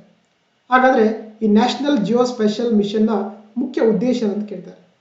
So national what is the aim of the national geospatial mission ಅಂತಂದ್ರೆ ಇದರ ಮುಖ್ಯ ಉದ್ದೇಶ ಅಂತಂದ್ರೆ ಭೂ ದಾಖಲೆಗಳ ಸೊ ಮಿತಗೊಳಿಸುವಿಕೆಲ್ಲ ಆಧುನೀಕರಣಗೊಳಿಸಬೇಕಂತೆ. Okay, modernisation of the land records. ಮಿತಗೊಳಿಸುವಿಕೆಲ್ಲ ಆಧುನೀಕರಣಗೊಳಿಸುವಿಕೆ ಮತ್ತು ನಗರ ಯೋಜನೆ ಸಂಪರ್ಕಂತ ಏನೊಂದು ಮಿಷನ್ ಇದೆಯಲ್ಲ ಅದನ್ನ ನಾವೇನು ಕರಿತೀವಿ ಅಂದ್ರೆ ನ್ಯಾಷನಲ್ ಜಿಯೋಸ್ಪೇಷಿಯಲ್ ಮಿಷನ್ ಅಂತ ಕರೀತಾರೆ. ಸೊ ಹಾಗಾಗಿ modernisation of the land records and urban planning ಅಂತ ಸರಿಯಾಗುತ್ತೆ. ಹಾಗಾಗಿ option C is the right answer. ನೋಡಿ, ಮೆನ್ಷನ್ ಮಾಡ್ತಾ ಹೋಗ್ತಾರೆ ನಮಗೆ. ಸೊ ನ್ಯಾಷನಲ್ ಜಿಯೋಸ್ಪ್ಯಾಷಿಯಲ್ ಮಿಷನ್ ಅಂತ ಕರಿತೀವಿ. ಇದರ ಮುಖ್ಯ ಉದ್ದೇಶ ಅಂತಂದ್ರೆ ಆಕ್ಚುಲಿ ನಮ್ಮ ದೇಶದ ಒಂದೇನು ಲ್ಯಾಂಡ್ ರೆಕಾರ್ಡ್ಸ್ಗಳನ್ನ ಅಥವಾ ಭೂ ದಾಖಲೆಗಳನ್ನ ಆಧುನೀಕರಣಗೊಳಿಸುವಂಥದ್ದು, ಮತ್ತೆ ನಗರಾಭಿವೃದ್ಧಿ ಮಾಡುವಂಥದ್ದು, ಮತ್ತೆ ಹಲವಾರು ಮೂಲ ಸೌಕರ್ಯ ಯೋಜನೆಗಳನ್ನ ಡಿಸೈನ್ ಮಾಡುವಂಥದ್ದು ಈ ಒಂದು ನ್ಯಾಷನಲ್ ಜಿಯೋಸ್ಪೇಷಿಯಲ್ ಮಿಷನ್ ನ ಮುಖ್ಯ ಉದ್ದೇಶವಾಗಿದೆ. ಜೊತೆಗೆ ಇಲ್ಲಿ ಪ್ರಧಾನಮಂತ್ರಿ ಗತಿಶಕ್ತಿ ಮಿಷನ್ ಅಂದ್ರೆ ಯೋಜನೆ ಕೂಡ ಬಳಕೆ ಮಾಡಿಕೊಂಡು ಸೊ ಈ ತರ ಡೆವಲಪ್ ಮಾಡ್ತಾ ಹೋಗ್ತಾರೆ. ಸೊ ಹಾಗಾಗಿ option C is the right answer. Next ನೋಡ್ತಾ ಹೋಗೋಣ, 2025-26ರ ಕೇಂದ್ರ ಬಜೆಟ್ನಲ್ಲಿ ಕ್ಯಾನ್ಸರ್, ದೀರ್ಘಕಾಲದ ಮತ್ತು ಅಪರೂಪದ ಕಾಯಿಲೆಗಳಿಗೆ ಎಷ್ಟು ಜೀವ ಉಳಿಸುವ ಔಷಧಿಗಳಿಗೆ ಸಂಪೂರ್ಣ ವಿನಾಯಿತಿ ನೀಡಲಾಗಿದೆ ಅಂತ ಕೇಳ್ತಾರೆ. ಇಂಗ್ಲಿಷ್ ನೋಡಿ, in how many life saving drugs for cancer, chronic diseases rare diseases have been fully exempted under the union budget of the 25-26 ಅಂತ ಕೇಳ್ತಾರೆ. ನಾಗಲೇ ಇದನ್ನು ಡಿಸ್ಕಸ್ ಮಾಡಿದ್ವಿ. ಸುಮಾರು 36 ಔಷಧಿಗಳು ಏನಂತಂದ್ರೆ ಏನ್ ಮಾಡಿದ್ದಾರೆ, ಸೊ ಈ ತೆರಿಗೆಯಿಂದ ವಿನಾಯಿತಿ ಕೊಟ್ಟಿದ್ದಾರೆ. ಅದು ವಿಶೇಷವಾಗಿ ಕ್ಯಾನ್ಸರ್, ಕ್ರೋನಿಕ್ ಮತ್ತೆ ರೆಡಿಸ್ ಅಂತ ಒಂದು ಔಷಧಿಗಳಾಗಿದೆ. ಸೊ ಹಾಗಾಗಿ option D is the right answer. ನೋಡಿ ಕೊಟ್ಟಿದ್ದಾರೆ ನಮಗೆ ಸುಮಾರು 36 ಲೈಫ್ ಸೇವಿಂಗ್ ಡ್ರಗ್ಸ್ ಗಳಿಗೆ ಸೊ ಏನಂದ್ರೆ ಟ್ಯಾಕ್ಸ್ ಗಳಿಂದ ವಿನಾಯಿತಿ ಕೊಟ್ಟಿದ್ದಾರೆ. ಅದು ವಿಶೇಷವಾಗಿ medicine for the rare diseases, cancer, severe chronic disease ಅಂತ ಅವುಗಳ ಒಂದು ಔಷಧಿಗಳಿಗೆ. ಸೊ ಹಾಗಾಗಿ option D is the right answer. Next ನೋಡ್ತಾ ಹೋಗೋಣ. ಸೊ ಜನ ವಿಶ್ವಾಸ್ ಮಸೂದೆ 2.0 ಅಡಿಯಲ್ಲಿ ಎಷ್ಟು ಅಥವಾ 2.0 ಅಡಿಯಲ್ಲಿ ಎಷ್ಟು ನಿಬಂಧನೆಗಳನ್ನು ಅಪರಾಧಗಳಿಂದ ಮುಕ್ತಗೊಳಿಸಲು ನಿರ್ಧರಿಸಲಾಗಿದೆ ಕೊಟ್ಟಿದ್ದಾರೆ. How many provisions are set to be decriminalised under the Jan Vishwas bill 2.0 ಅಂತ ಕೇಳಿದ್ದಾರೆ. ನೋಡಿ ಇದರಲ್ಲಿ ಅಂದ್ರೆ ಸುಮಾರು 100ಕ್ಕಿಂತ ಹೆಚ್ಚು ಒಂದು ಪ್ರೊವಿಷನ್ಸ್ಗಳನ್ನ ಅವುಗಳನ್ನ ಅಪರಾಧದಿಂದ ಮುಕ್ತಗೊಳಿಸಕ್ಕೆ ಅಂದ್ರೆ ಆಕ್ಚುಲಿ ಈ ಒಂದು ಮಸೂದೆ ಮುಖಾಂತರ ಮಾಡುತ್ತೆ ಅಂತ ಮಾಡಿದ್ರೆ ಬಡದಲ್ಲಿ ಘೋಷಣೆ ಮಾಡಿದ್ದಾರೆ. ಸೊ ಹಾಗಾಗಿ option so B is the right answer. ನೋಡಿ ಮೆನ್ಷನ್ ಮಾಡ್ತಾ ಹೋಗ್ತಾರೆ. ಇಲ್ಲಿ ಜನ ವಿಶ್ವಾಸ್ ಮಸೂದೆ 2.0 ಅಂತ ಮಾಡಿದರೆ ಅದರ ಮುಖಾಂತರ ಸುಮಾರು 100ಕ್ಕಿಂತ ಹೆಚ್ಚು ಏನು ಒಂದು ಪ್ರಾವಿಷನ್ಸ್ ಇದೆಯಲ್ಲ ಅವುಗಳೇನಂತಂದ್ರೆ ಡಿಕ್ರಿಮಿನಲೈಸ್ ಮಾಡಿಕೊಂಡು ನಮ್ಮ ದೇಶದಲ್ಲಿರುವಂತಹ ಒಂದು ವಾಣಿಜ್ಯವನ್ನ ಅಥವಾ ತೆರಿಗೆಯನ್ನ ಸೊ ವಾಣಿಜ್ಯವನ್ನ ಅದು ಈಸ್ ಆಫ್ ಡೂಯಿಂಗ್ ಬಿಸ್ನೆಸ್ ಮಾಡೋದದ್ದು ಮತ್ತೆ ಈಸ್ ಆಫ್ ಲಿವಿಂಗ್ ಮಾಡೋದದ್ದು ಈ ಒಂದು ಜನ ವಿಶ್ವಾಸ್ ಬಿಲ್ ನ ಮುಖ್ಯ ಉದ್ದೇಶವಾಗಿದೆ. ಓಕೆನಾ. ಸೊ ಹಾಗಾಗಿ option B is the right answer. Next ನೋಡ್ತಾ ಹೋಗೋಣ. ವಿಮಾ ಕ್ಷೇತ್ರದಲ್ಲಿ ವಿದೇಶಿ ನೇರ ಹೂಡಿಕೆಯ ಮಿತಿಯನ್ನ ಫೆಬ್ರವರಿ 2025ರಲ್ಲಿ 74%ದಿಂದ ಎಷ್ಟು ಪ್ರತಿಶತಕ್ಕೆ ಹೆಚ್ಚಿಸಲಾಗಿದೆ ಅಂತ ಕೊಟ್ಟಿದ್ದಾರೆ. ಇಂಗ್ಲಿಷ್ ನೋಡಿ. The foreign direct investment limit in the insurance sector has been increase from the 74% from how much percent in the February 2025 ಅಂತ ಕೇಳಿದ್ದಾರೆ. ಹೌದಾ. ನೋಡಿ ಏನು ಒಂದು ಇನ್ಶೂರೆನ್ಸ್ ಸೆಕ್ಟರ್ ಇದೆಯಲ್ಲ ಅದಕ್ಕೆ ಏನು ಮಾಡಿದ್ರು, ಮೊದಲು FDI ಅಂದ್ರೆ ಮ್ಯಾಕ್ಸಿಮಮ್ ಎಷ್ಟಾಗಬಹುದಾಗಿತ್ತು, 74% ಮಾತ್ರ ಏನಂದ್ರೆ ಆ ಒಂದು ವಿದೇಶಿ ಕಂಪನಿಗಳು ಇನ್ಶೂರೆನ್ಸ್ ಸೆಕ್ಟರ್ ಅಲ್ಲಿ ಹೂಡಿಕೆ ಮಾಡಬಹುದಾಗಿತ್ತು. ಈಗ ಏನ್ ಮಾಡಿದ್ರು ಅದನ್ನ 74% ಇಂದ 100% ಕೂಡ ಅವರು ಒಂದು ಏನಂದ್ರೆ ಫಾರಿನ್ ಡೈರೆಕ್ಟ್ ಇನ್ವೆಸ್ಟ್ಮೆಂಟ್ ಅನ್ನ ಇನ್ಶೂರೆನ್ಸ್ ಕಂಪನಿಗಳಲ್ಲಿ ಅಥವಾ ವಲಯಗಳಲ್ಲಿ ಹೂಡಿಕೆ ಮಾಡಬಹುದು. ಸೊ ಹಾಗಾಗಿ option D is the right answer. ನೋಡಿ ಕೊಟ್ಟಿದ್ದಾರೆ ನಮ್ಗೆ. ಸೊ FDI ಸೆಕ್ಟರ್ ಬಂದು ಎಷ್ಟು ಅಂದ್ರೆ ಮೊದಲು 74 ಮಾಡಿದ್ರೆ ಈಗ 100% ಮಾಡಿದ್ದಾರೆ. ಹೌದಾ. ನೋಡಿ ಮೊದಲು ಅಂದ್ರೆ 2000ರಲ್ಲಿ 26% ಮಾತ್ರ ಅವ್ರಿಗೆ ಅವಕಾಶ ಇತ್ತು. 2010 ಏನ್ ಮಾಡಿದ್ರು 49 ಮಾಡಿದ್ರು. 2021ಕ್ಕೆ 74 ಮಾಡಿದ್ರು. 2025ಕ್ಕೆ ಅದನ್ನ 100% ಮಾಡಿದ್ದಾರೆ. ಸೊ ಅದು FDI ಅಥವಾ ಫಾರಿನ್ ಡೈರೆಕ್ಟ್ ಇನ್ವೆಸ್ಟ್ಮೆಂಟ್ ಇಂದ ಇನ್ಶೂರೆನ್ಸ್ ಸೆಕ್ಟರ್ ಅಥವಾ ವಿಮಾ ವಲಯದಲ್ಲಿ. ಸೊ ಹಾಗಾಗಿ option D is the right answer. Next ನೋಡ್ತಾ ಹೋಗೋಣ. ಮೂಲ ಸೌಕರ್ಯ ವಲಯದಲ್ಲಿ ಕಾರ್ಪೊರೇಟ್ ಬಾಂಡ್ಗಳಿಗೆ ಭಾಗಶಃ ಸಾಲ ಖಾತರಿ ಯೋಜನೆಯನ್ನ ಕೆಳಗಿನ ಯಾವ ಸಂಸ್ಥೆ ನೀಡುತ್ತದೆ ಅಂತ ಕೊಟ್ಟಿದ್ದಾರೆ. ಅಥವಾ which institution will be set up as a partial deposit guarantee scheme for the corporate bonds in the infrastructure sector ಅಂತ ಕೇಳ್ತಾರೆ. ಸೊ ಹಾಗಾಗಿ ಯಾವ್ದು ಕೊಡುತ್ತಂದ್ರೆ NABPID ಅಂತ ಕರೀತಾರೆ. ಸೊ ಇದೊಂದೇನು ಬ್ಯಾಂಕ್ ಇದೆಯಲ್ಲ ಏನ್ ಮಾಡುತ್ತೆ ವಿಶೇಷವಾಗಿ ಇನ್ಫ್ರಾಸ್ಟ್ರಕ್ಚರ್ ಡೆವಲಪ್ಮೆಂಟ್ಗೋಸ್ಕರ ಸೊ ಕಾರ್ಪೊರೇಟ್ ಬಾಂಡ್ಗಳಿಗೆ ಕೂಡ ಅಂತಂದ್ರೆ ಒಂದು ಏನ್ ಮಾಡ್ತಾರೆ ಪಾರ್ಷಿಯಲ್ ಕ್ರೆಡಿಟ್ ಗ್ಯಾರಂಟಿ ಸ್ಕೀಮ್ ಮುಖಾಂತರ ಅವ್ರಿಗೆ ಸೊ ಇದು ಕೊಡ್ತಾ ಹೋಗುತ್ತೆ. ಸೊ ಹಾಗಾಗಿ option A is the right answer. ನೋಡಿ ಮೆನ್ಷನ್ ಮಾಡ್ತಾ ಹೋಗ್ತಾರೆ. So credit enhanced facility by the NABPID ಅಂತ ಕರೀತಾರೆ. ಓಕೆ. NABPID ಅಂದ್ರೆ ಗೊತ್ತಿರಬೇಕಾಗುತ್ತೆ national bank for the financing infrastructure and development ಅಂತ ಕರೀತಾರೆ. ಅಂದ್ರೆ ಏನು ಈ ಒಂದು ಬ್ಯಾಂಕ್ ಇದೆಯಲ್ಲ ಇದೇನಂತಂದ್ರೆ ಮೂಲ ಸೌಕರ್ಯ ಅಭಿವೃದ್ಧಿಗಾಗಿ ಏನ್ ಮಾಡುತ್ತೆ ಹಣಕಾಸನ್ನು ಕೊಡುವಂತ ಒಂದು ಬ್ಯಾಂಕ್ ಆಗಿದೆ. ಸೊ ಅದೇನಂದ್ರೆ ಆಕ್ಚುಲಿ ಏನಂತಂದ್ರೆ ಈ ಕಾರ್ಪೊರೇಟ್ ಬಾಂಡ್ಸ್ ಗಳಿಗೆ ಕೂಡ ಏನ್ ಮಾಡುತ್ತೆ ಅದು ವಿಶೇಷವಾಗಿ ಇನ್ಫ್ರಾಸ್ಟ್ರಕ್ಚರ್ ಬಾಂಡ್ಗಳಿಗೆ ಇದು ಏನಂದ್ರೆ ಕ್ರೆಡಿಟ್ ಫೆಸಿಲಿಟಿ ಕೊಡ್ತಾ ಹೋಗುತ್ತೆ. ಅದು ವಿಶೇಷವಾಗಿ ಪಾರ್ಷಿಯಲ್ ಆಗಿ ಅಂತ ಕೇಳ್ತಾರೆ. ಸೊ ಹಾಗಾಗಿ option A is the right answer. Next ನೋಡ್ತಾ ಹೋಗೋಣ. ಸ್ವಸಹಾಯ ಗುಂಪಿನ ಸದಸ್ಯರು ಅಥವಾ ಸೆಲ್ಫ್ ಹೆಲ್ಪ್ ಗ್ರೂಪ್ಸ್ ಅಂತ ಕರಿತೀವಲ್ವಾ ಮತ್ತು ಗ್ರಾಮೀಣ ಜನರಿಗೆ ಸುಲಭ ಸಾಲದ ಪ್ರವೇಶಕ್ಕಾಗಿ ಹೊಸ ಗ್ರಾಮೀಣ ಕ್ರೆಡಿಟ್ ಸ್ಕೋರ್ ವ್ಯವಸ್ಥೆಯನ್ನ ಕೆಳಗಿನ ಯಾವ ಸಂಸ್ಥೆ ಮಾಡಿದೆ ಅಥವಾ ರಚಿಸಿದೆ ಅಂತ ಕೇಳ್ತಾರೆ. ಇಂಗ್ಲಿಷ್ ನೋಡಿ. Which institution will create the new Grameen credit score system for easier loan access to self help group members as well as rural people ಅಂತ ಕರೀತಾರೆ. ಹೌದಾ. ಸೊ ಅಗೇನ್ ಅದೇನಂದ್ರೆ ಅದು ಯಾರು ಮಾಡಿದಾರೆ ಅಂದ್ರೆ ಆಕ್ಚುಲಿ ಈ ಪಬ್ಲಿಕ್ ಸೆಕ್ಟರ್ ಬ್ಯಾಂಕ್ ಏನ್ ಮಾಡಿದಾರೆ ಆಕ್ಚುಲಿ ಅದು ವಿಶೇಷವಾಗಿ ಗ್ರಾಮೀಣ ಪ್ರದೇಶದ ಜನರಿಗೆ ಮತ್ತೆ SHG ಪೀಪಲ್ಸ್ ಏನ್ ಮಾಡ್ತಾರೆ ಅಂದ್ರೆ ಈ ಗ್ರಾಮೀಣ ಕ್ರೆಡಿಟ್ ಸ್ಕೋರ್ ಮುಖಾಂತರ ಈಸಿಯಾಗಿ ಲೋನ್ ತೊಗೊಳಕ್ ಅವರಿಗೆ ಅವಕಾಶ ಕೊಟ್ಟಿದ್ದಾರೆ. ಹೌದಾ. ನಿಮ್ಗೆಲ್ಲ ಕೂಡ ಈಗ ನೋಡಿ ಫೋನ್ ಪೇ ನಮಗೆ ಸಿಬಿಲ್ ಸ್ಕೋರ್ ಅಂತ ಬರುತ್ತೆ. ಅದೇ ರೀತಿ ಇಲ್ಲಿ ಅಂದ್ರೆ ನಿಮಗೆ ಗ್ರಾಮೀಣ ಕ್ರೆಡಿಟ್ ಸ್ಕೋರ್ ಯಾರು ಚೆನ್ನಾಗಿರುತ್ತೆ ಅವರಿಗೆ ಈಸಿಯಾಗಿ ವಿಶೇಷವಾಗಿ SH ಗ್ರೂಪ್ ಅವರಿಗೆ ಮತ್ತೆ ರೂರಲ್ ಪೀಪಲ್ಗಳಿಗೆ ಕೊಡ್ತಾ ಹೋಗ್ತಾರೆ. ಸೊ ಅದನ್ನು ಮಾಡಿದ್ದಾರೆ ಅಂದ್ರೆ ನಮ್ಮ ಪಬ್ಲಿಕ್ ಸೆಕ್ಟರ್ ಬ್ಯಾಂಕ್ ಮಾಡಿದ್ದಾರೆ. ಸೊ ಹಾಗಾಗಿ option C is the right answer. ಹೌದಾ. So that is called the Grameen credit score ಅಂತ ಕರಿತಾರೆ. ಮಾಡಿದ್ದಾರೆ ಅಂದರೆ ಪಬ್ಲಿಕ್ ಸೆಕ್ಟರ್ ಬ್ಯಾಂಕ್ ಮಾಡಿದ್ದಾರೆ. ಓಕೆನಾ, ಅದು ವಿಶೇಷವಾಗಿ ಸ್ವಸಹಾಯ ಗುಂಪುಗಳಿಗೆ ಮತ್ತೆ ಹಳ್ಳಿ ಗ್ರಾಮೀಣ ಜನರಿಗೆ. Option C is the right answer. Next ನೋಡ್ತೋಣ 2025-30ರ ಆಸ್ತಿ ನಿಗದೀಕರಣ ಯೋಜನೆಯ ಗುರಿ ಅಂತ ಕೊಡ್ತಾರೆ. ಇಂಗ್ಲಿಷ್ ನೋಡ್ತಾ ನೋಡಿ.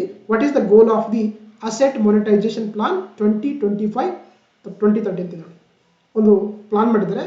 ಅಸೆಟ್ ಮೊನಿಟೈಸೇಷನ್ ಪ್ಲಾನ್ ಅಂತ ಕರೀತಾರೆ 2025-30. ಹಾಗಾದ್ರೆ ಅದ್ರ ಗುರಿ ಏನಂದ್ರೆ ನೋಡಿ, ಅದು ಏನಂದ್ರೆ ಹೊಸ ಯೋಜನೆಗಳಿಗೆ 10 ಲಕ್ಷ ಕೋಟಿ ರೂಪಾಯಿಯನ್ನ ಇಡುವಂಥದ್ದು. That is the main aim of the asset monetisation plan ಅಂತ ಕರೀತಾರೆ. ಸೊ ಹಾಗಾಗಿ 10 lakh crore for the new projects ಅಂತ ಕರೀತಾರೆ. ಹೊಸ ಯೋಜನೆಗಳಿಗೆ 10 ಲಕ್ಷ ರೂಪಾಯಿಯನ್ನ ನಿಗದಿ ಮಾಡುವಂಥದ್ದು ಏನಂದ್ರೆ ಈ ಒಂದು ಅಸೆಟ್ ಮೊನಿಟೈಸೇಷನ್ ಪ್ಲಾನ್ ನ ಮುಖ್ಯ ಉದ್ದೇಶವಾಗಿದೆ. ಸೊ ಹಾಗಾಗಿ option A is the right answer ಕೊಟ್ಟಿರೋದಾ.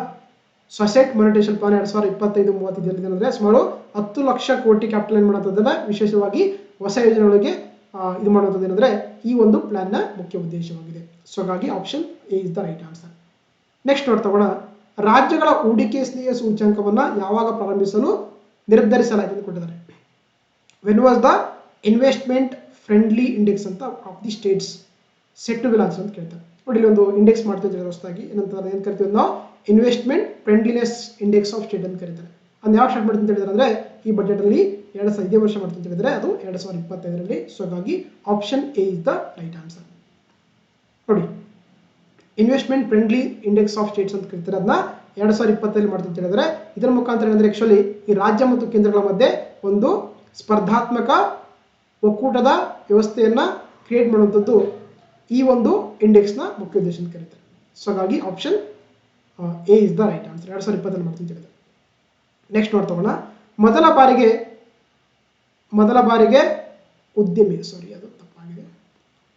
ಉದ್ಯಮಿಗಳಾಗಿರುವವರಿಗೆ ಹೊಸ ಯೋಜನೆಯಿಂದ ಯಾವ ಗುಂಪು ಪ್ರಯೋಜನ ಪಡೆದು ಕೊಟ್ಟಿದ್ದಾರೆ. ಇಲ್ಲಿ ನೋಡಿ, ಇಂಗ್ಲಿಷ್ ನೋಡಿ. Which group will be benefit from the new scheme for the first time entrepreneurs ಅಂತ ಕರೀತಾರೆ. ಅಂದ್ರೆ ಯಾರೆಲ್ಲ ಹೊಸದಾಗಿ ಅದೇ ತನ್ನ ಉದ್ಯಮಿಗಳಾಗಿ ಕೆಲಸ ಸ್ಟಾರ್ಟ್ ಮಾಡಿರ್ತಾರೆ ಅವರಿಗೆ ಒಂದು ಗುಂಪು ಇದೆ. ಅವ್ರಿಗೆ ಏನಂದ್ರೆ ಆಕ್ಚುಲಿ ಲೋನ್ ಕೊಡ್ತೀನಿ ಅಂತ ಹೇಳಿದ್ದಾರೆ, ಅಂದ್ರೆ ಅವ್ರಿಗೆ ಸಹಾಯ ಮಾಡ್ತೀನಿ ಅಂತ ಹೇಳಿದ್ದಾರೆ.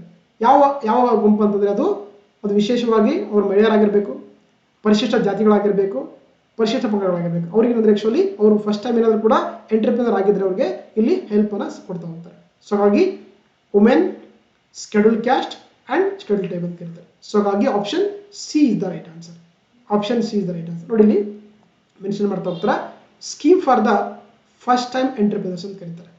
ಅವ್ರಿಗೆ ಅಂದ್ರೆ ಸುಮಾರು 5 ಲಕ್ಷ ಫಸ್ಟ್ ಟೈಮ್ ಎಂಟರ್ಪ್ರಿನರ್ಸ್ ಏನ್ ಮಾಡ್ತೀವಿ ಅಂತ ಹೇಳಿದ್ರೆ ಅಂದ್ರೆ ಅಪ್ ಟು 2.5 ಕೋಟಿವರೆಗೂ ಕೂಡ ಸಾಲ ಕೊಡ್ತೀವಿ ಹೇಳಿದ್ರೆ ನೆಕ್ಸ್ಟ್ 5 years ಅಲ್ಲಿ ಅವ್ರು ಯಾರಂತಂದ್ರೆ ಮಹಿಳೆ ಆಗಿರ್ಬೇಕು, ಪರಿಶಿಷ್ಟ ಜಾತಿ ಆಗಿರ್ಬೇಕು, ಪರಿಶಿಷ್ಟ ಪಂಗಡದವರಾಗಿರ್ಬೇಕು, ಅವ್ರಿಗೆ ಮಾತ್ರ ಇಲ್ಲಿ ಅವಕಾಶ ಇರುತ್ತೆ. ಅಂದ್ರೆ ಅಪ್ ಟು ಏನಂದ್ರೆ 2 ಕೋಟಿವರೆಗೂ ಕೂಡ ಏನಂತಂದ್ರೆ 5 ವರ್ಷದಲ್ಲಿ ಲೋನ್ ಕೊಡ್ತಾರೆ ಅಂತ ಹೇಳಿದ್ದಾರೆ. ಅವ್ರೇನಾದ್ರೂ ಕೂಡ ಉದ್ಯಮಿಗಳಾಗಲು ಬಯಸಿದ್ದಾರೆ ಅಥವಾ ಆಗ್ಬೇಕು ಅನ್ಕೊಂಡ್ರೆ.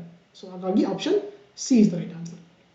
ನೆಕ್ಸ್ಟ್ ನೋಡ್ತೋಣ, ಹೂಡಿಕೆ ಮತ್ತು ವಹಿವಾಟಿನ ದೃಷ್ಟಿಯಿಂದ MSME micro small medium enterprises ಗಳಿಗೆ ಪರಿಷ್ಕೃತ ವರ್ಗೀಕರಣ ಮಾನದಂಡಗಳು ಯಾವ್ಯಾವ ಅಂತ ಕೇಳ್ತಾರೆ. ರೀಸೆಂಟ್ ಆಗಿ ಏನ್ ಮಾಡಿದ್ದಾರೆ ಆಕ್ಚುಲಿ ಅದನ್ನ ರಿವೈಸ್ ಮಾಡಿದ್ದಾರೆ. What is the revised classification criteria for the MSMEs in terms of the investment and turn ಅಂತ ಕರೀತಾರೆ.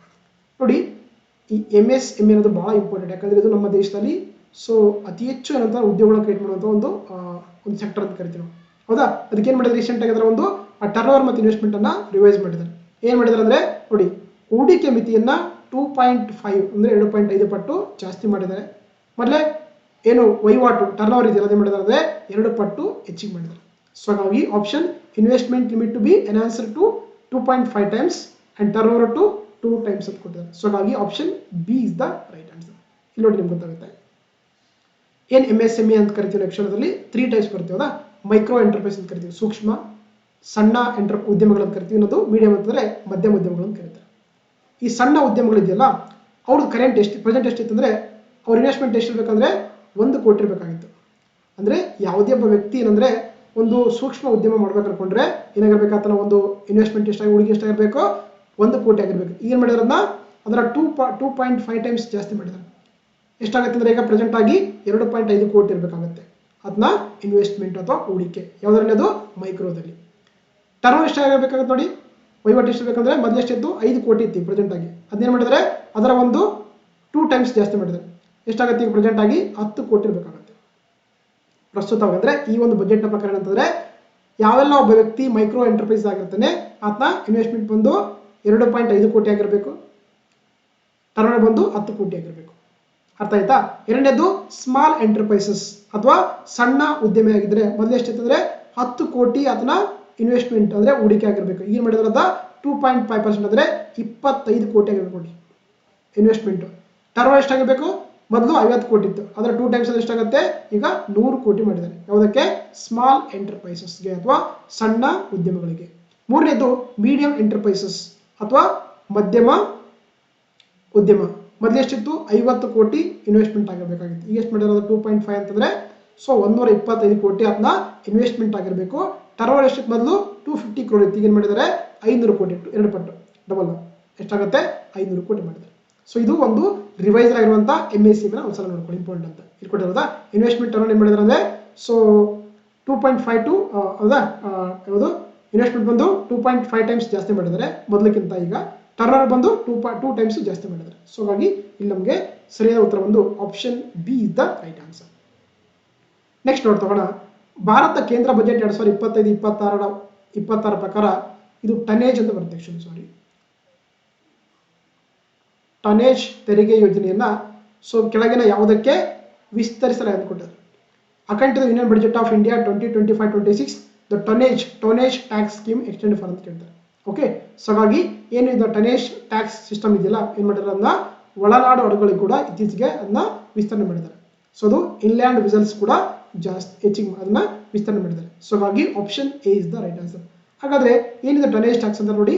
ಟನೇಜ್ ಟ್ಯಾಕ್ಸ್ ಅಂದ್ರೆ ಏನಂದ್ರೆ ಸಾಮಾನ್ಯವಾಗಿ ಈ ಶಿಪ್ಪಿಂಗ್ ಅಂದ್ರೆ ಏನು ಹಡಗುಗಳ ಒಂದು ಕಂಪನಿ ಇರ್ತಾವಲ್ಲ ಅವುಗಳ ಮೇಲೆ ಹಾಕುವಂಥ ಟ್ಯಾಕ್ಸ್ ಅನ್ನು ಕರಿತೀವಿ ಅಂದ್ರೆ ಟನೇಜ್ ಟ್ಯಾಕ್ಸ್ ಅಂತ ಕರೀತಾರೆ. ಹಡಗುಗಳ ನಿರ್ಮಾಣ ಕಂಪನಿಗಳು ಅಥವಾ ಹಡಗುಗಳ ಕಂಪನಿಗಳು ಇರ್ತಾವಲ್ಲ ಅವುಗಳ ಮೇಲೆ ಹಾಕುವಂಥ ತೆರಿಗೆ ಏನಂತ ಕರಿತೀವಿ ಅಂದ್ರೆ ನಾವು ಅದನ್ನ ಟನೇಜ್ ಟ್ಯಾಕ್ಸ್ ಅಂತ ಕರೀತಾರೆ. ರೀಸೆಂಟ್ ಏನ್ ಮಾಡಿದ್ದಾರೆ ಅದನ್ನ ಇನ್ಲ್ಯಾಂಡ್ ವೆಸಲ್ಸ್ ಕೂಡ ಎಕ್ಸ್ಟೆನ್ಷನ್ ಮಾಡಿದ್ದಾರೆ. ಅಂದ್ರೆ ಯಾವೆಲ್ಲ ಇನ್ಲ್ಯಾಂಡ್ ವೆಸಲ್ಸ್ಗಳು ಇಂಡಿಯನ್ ವೆಸಲ್ಸ್ ಆಕ್ಟ್ ಆಫ್ 2021 ಅಲ್ಲಿ ರಿಜಿಸ್ಟ್ರೇಷನ್ ಆಗಿರ್ತಾವೋ ಅವೆಲ್ಲವೂ ಕೂಡ ಏನಂತಾರೆ ಆಕ್ಚುಲಿ ಟನೇಜ್ ಟ್ಯಾಕ್ಸ್ಗಳ ಬೆನಿಫಿಟ್ ಅನ್ನ ಪಡ್ಕೊಳ್ಬಹುದು. ಸೊ ಹಾಗಾಗಿ option A is the right answer. ಓಕೆನಾ? ಎಸ್. ನೆಕ್ಸ್ಟ್, ಯಾವುದೇ ಆದಾಯ ತೆರಿಗೆನ ವಿಧಿಸದ ಆದಾಯದ ಮಿತಿ ಎಷ್ಟು ಅಂತ ಹೇಳ್ತೀವಿ ನೋಡಿ. ಈ ಬಜೆಟ್ ಎಲ್ಲ ಬಹಳ ಹೈಲೈಟ್ ಆಗಿದೆ ಅಂತಂದ್ರೆ ಆಕ್ಚುಲಿ ಗಳನ್ನ ಕೆಲವೊಂದು ಏನಂದ್ರೆ ಮಿಡಲ್ ಕ್ಲಾಸ್ಗಳಿಗೆ ಇದು ಎಕ್ಸಾಮಿಷನ್ ಮಾಡಿದ್ದಾರೆ. ಹಾಗಾಗಿ ಈ ಬಜೆಟ್ ತುಂಬಾ ಹೈಲೈಟ್ ಆಗಿತ್ತು. ಹೌದಾ? ಹಾಗಾದ್ರೆ ಕೆಳಗೆ ಕೊಟ್ಟಿರುವಂತಹ ಯಾವ ಆದಾಯ ತೆರಿಗೆಯನ್ನು ವಿಧಿಸದ ಆದಾಯ ಮಿತಿ ಎಷ್ಟು ಅಂತ ಕೇಳ್ತಾರೆ. What is the income limit for the which no income tax will be charge ಅಂತ ಕೇಳ್ತಾರೆ. ನೋಡಿ, ನಮ್ಮ ದೇಶದಲ್ಲಿ ಯಾರು ಇನ್ಕಮ್ ಇರ್ತಾರೋ ಅಂದ್ರೆ 12 ಲಕ್ಷ ಇದ್ರೂ ಕೂಡ ಏನಂದ್ರೆ ಯಾವುದೇ ರೀತಿಯ ಇನ್ಕಮ್ ಟ್ಯಾಕ್ಸ್ ಕಟ್ಟುವಂತ ಅದನ್ನ ವಾರ್ಷಿಕ ಆದಾಯ ಬಂದು ಪರ್ಸನಲ್ ಇನ್ಕಮ್ ಏನಂದ್ರೆ ಇನ್ನು ಬಂದು 12 ಲಕ್ಷ ದುಡಿದ್ರೆ ಆತ ಯಾವುದೇ ರೀತಿಯ ಆದಾಯ ತೆರಿಗೆ ಕಟ್ಟುವಂಥದ್ದು ಅವಶ್ಯಕತೆ ಇಲ್ಲ. ಸೊ ಹಾಗಾಗಿ option D is the right answer. Okay, option D is the right answer. ನೋಡಿ ಕೊಟ್ಟಿದ್ದಾರೆ. So no personal income tax payable up to 12 ಲಕ್ಷವರೆಗೆ ಯಾವುದೇ ರೀತಿಯ ಒಂದು ವೈಯಕ್ತಿಕ ಆದಾಯವನ್ನ ಏನು ಪರ್ಸನಲ್ ಇನ್ಕಮ್ ಟ್ಯಾಕ್ಸ್ಗಳನ್ನ ಕಟ್ಟುವಂತ ಅವಶ್ಯಕತೆ ಅಂತ ಹೇಳ್ತಾರೆ. ಹೌದಾ? ಸೊ ಅಂದ್ರೆ ಕಾಮನ್ ಅದರದಿಂದ ಏನು ಬರ್ತಾರೆ ನೋಡಿ, ಅಂದ್ರೆ 0 to 4 ಲಕ್ಷ ಇದ್ರೆ ಯಾವುದೇ ರೀತಿಯ ಟ್ಯಾಕ್ಸ್ ಕಟ್ಟುವಂಗಿಲ್ಲ.